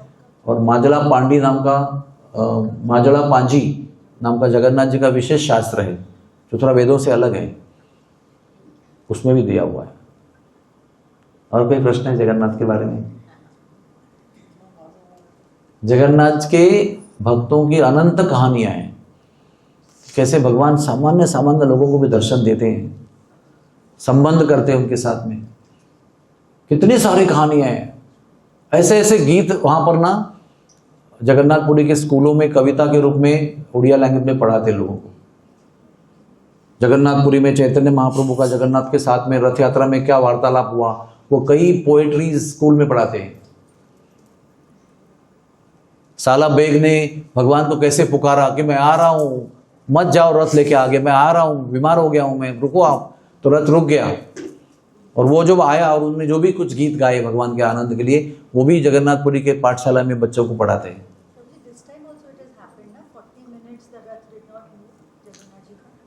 वो हुआ ही नहीं, पहले दिन में जगन्नाथ का रथ निकला ही नहीं। बलदेव का थोड़ा आगे चला गया और सुभद्रा का थोड़ा आगे गया और जगन्नाथ का रथ निकला ही नहीं। जगन्नाथ का रथ नेक्स्ट डे निकला है। कुछ नहीं, कोई रीजन नहीं, नोबडी नोज। जगन्नाथ की इच्छा के अनुसार सब काम चलता है वहां पर। आप किसी को पूछो कितने बजे रथ निकलेगा, तो प्लान तो 1 बजे का है, बाकी पता नहीं। मैंने पहली बार देखा मेरे जीवन में कि रथ 1 इंच भी आगे नहीं बढ़ा रथ यात्रा के दिन में, और सेकेंड डे भी इतना आराम से चल रहे हैं। मैं आपको क्या बताऊं, 5:45 PM को अपनी जगह पर पहुंचा हूँ नेक्स्ट डे भी। अब आपकी उम्मीद क्या है, सब कुछ हो गया ना, विधि हो गया, चेहरा पारा हो गया, झाड़ू लगाना हो गया, सब कुछ हो गया, तो उसमें 7 बजे निकलेंगे तो 9 बजे तक पहुंचना चाहिए उनको। 2.8 किलोमीटर का डिस्टेंस है वो, क्या है उसमें। लेकिन ये निकलते ही नहीं है, आराम से झूल रहे हैं, खेल रहे हैं, थोड़ा आगे जा रहे हैं, पीछे जा रहे हैं, रुके मजा ले रहे हैं, भोजन कर रहे हैं, आराम से निकल रहे हैं। वो कोई फ्री आदमी है ना, वो घूमने के लिए निकला हुआ है, तो कोई मीटिंग थोड़ी है, उसको एंजॉय करना है। मेरी कथा थी निगड़ी में, मैं देख रहा हूँ अभी और देखना है, थोड़ा आगे तक बढ़ो। बलदेव सुभद्रा जी पहुंच गए 4 बजे और ये पहुंचे 5:45 बजे। फिर मैंने कथा के सामने वो मोबाइल रखा उधर और मैं कथा करते करते देख रहा था पहुंचे क्या ना आनंद है उसके अंदर। जगन्नाथ का रथ यात्रा देखने में अद्भुत दृश्य है वो, अद्भुत दृश्य। एक बार जीवन में, भले गैलरी में आप 5,000 का टिकट लेकर बैठो, लेकिन देखो जरूर उसको। एक मनुष्य के जीवन में एक बार जगन्नाथ जी का सारे उत्सव हमको अपने आंखों से देखने चाहिए, क्योंकि आपको वो दर्शन जो आपने देखा है, जो अनुभव किया है, इसी जीवन के अंत में आपको यहाँ से मुक्त करके भगवत धाम पहुँचाएंगे। ये शक्ति है उसके अंदर, उसकी श्रद्धा भी होनी चाहिए। शक्ति तो है, श्रद्धा नहीं होगी तो क्या होगा, वही रहेंगे हम लोग। ऐसे ही जगन्नाथ की कितने भी दिन कथाओं का मौका दो। मुझे वहाँ पर निगड़ी में 4 दिन सुबह शाम 16 घंटे बोलने का मौका दिया था, लेकिन फिर भी उनकी कहानी पूरी नहीं हुई। और प्रसाद की पूरी कहानी मैंने यहाँ के बचा के रखी थी, वहाँ नहीं बताई जो आपको बताई आज।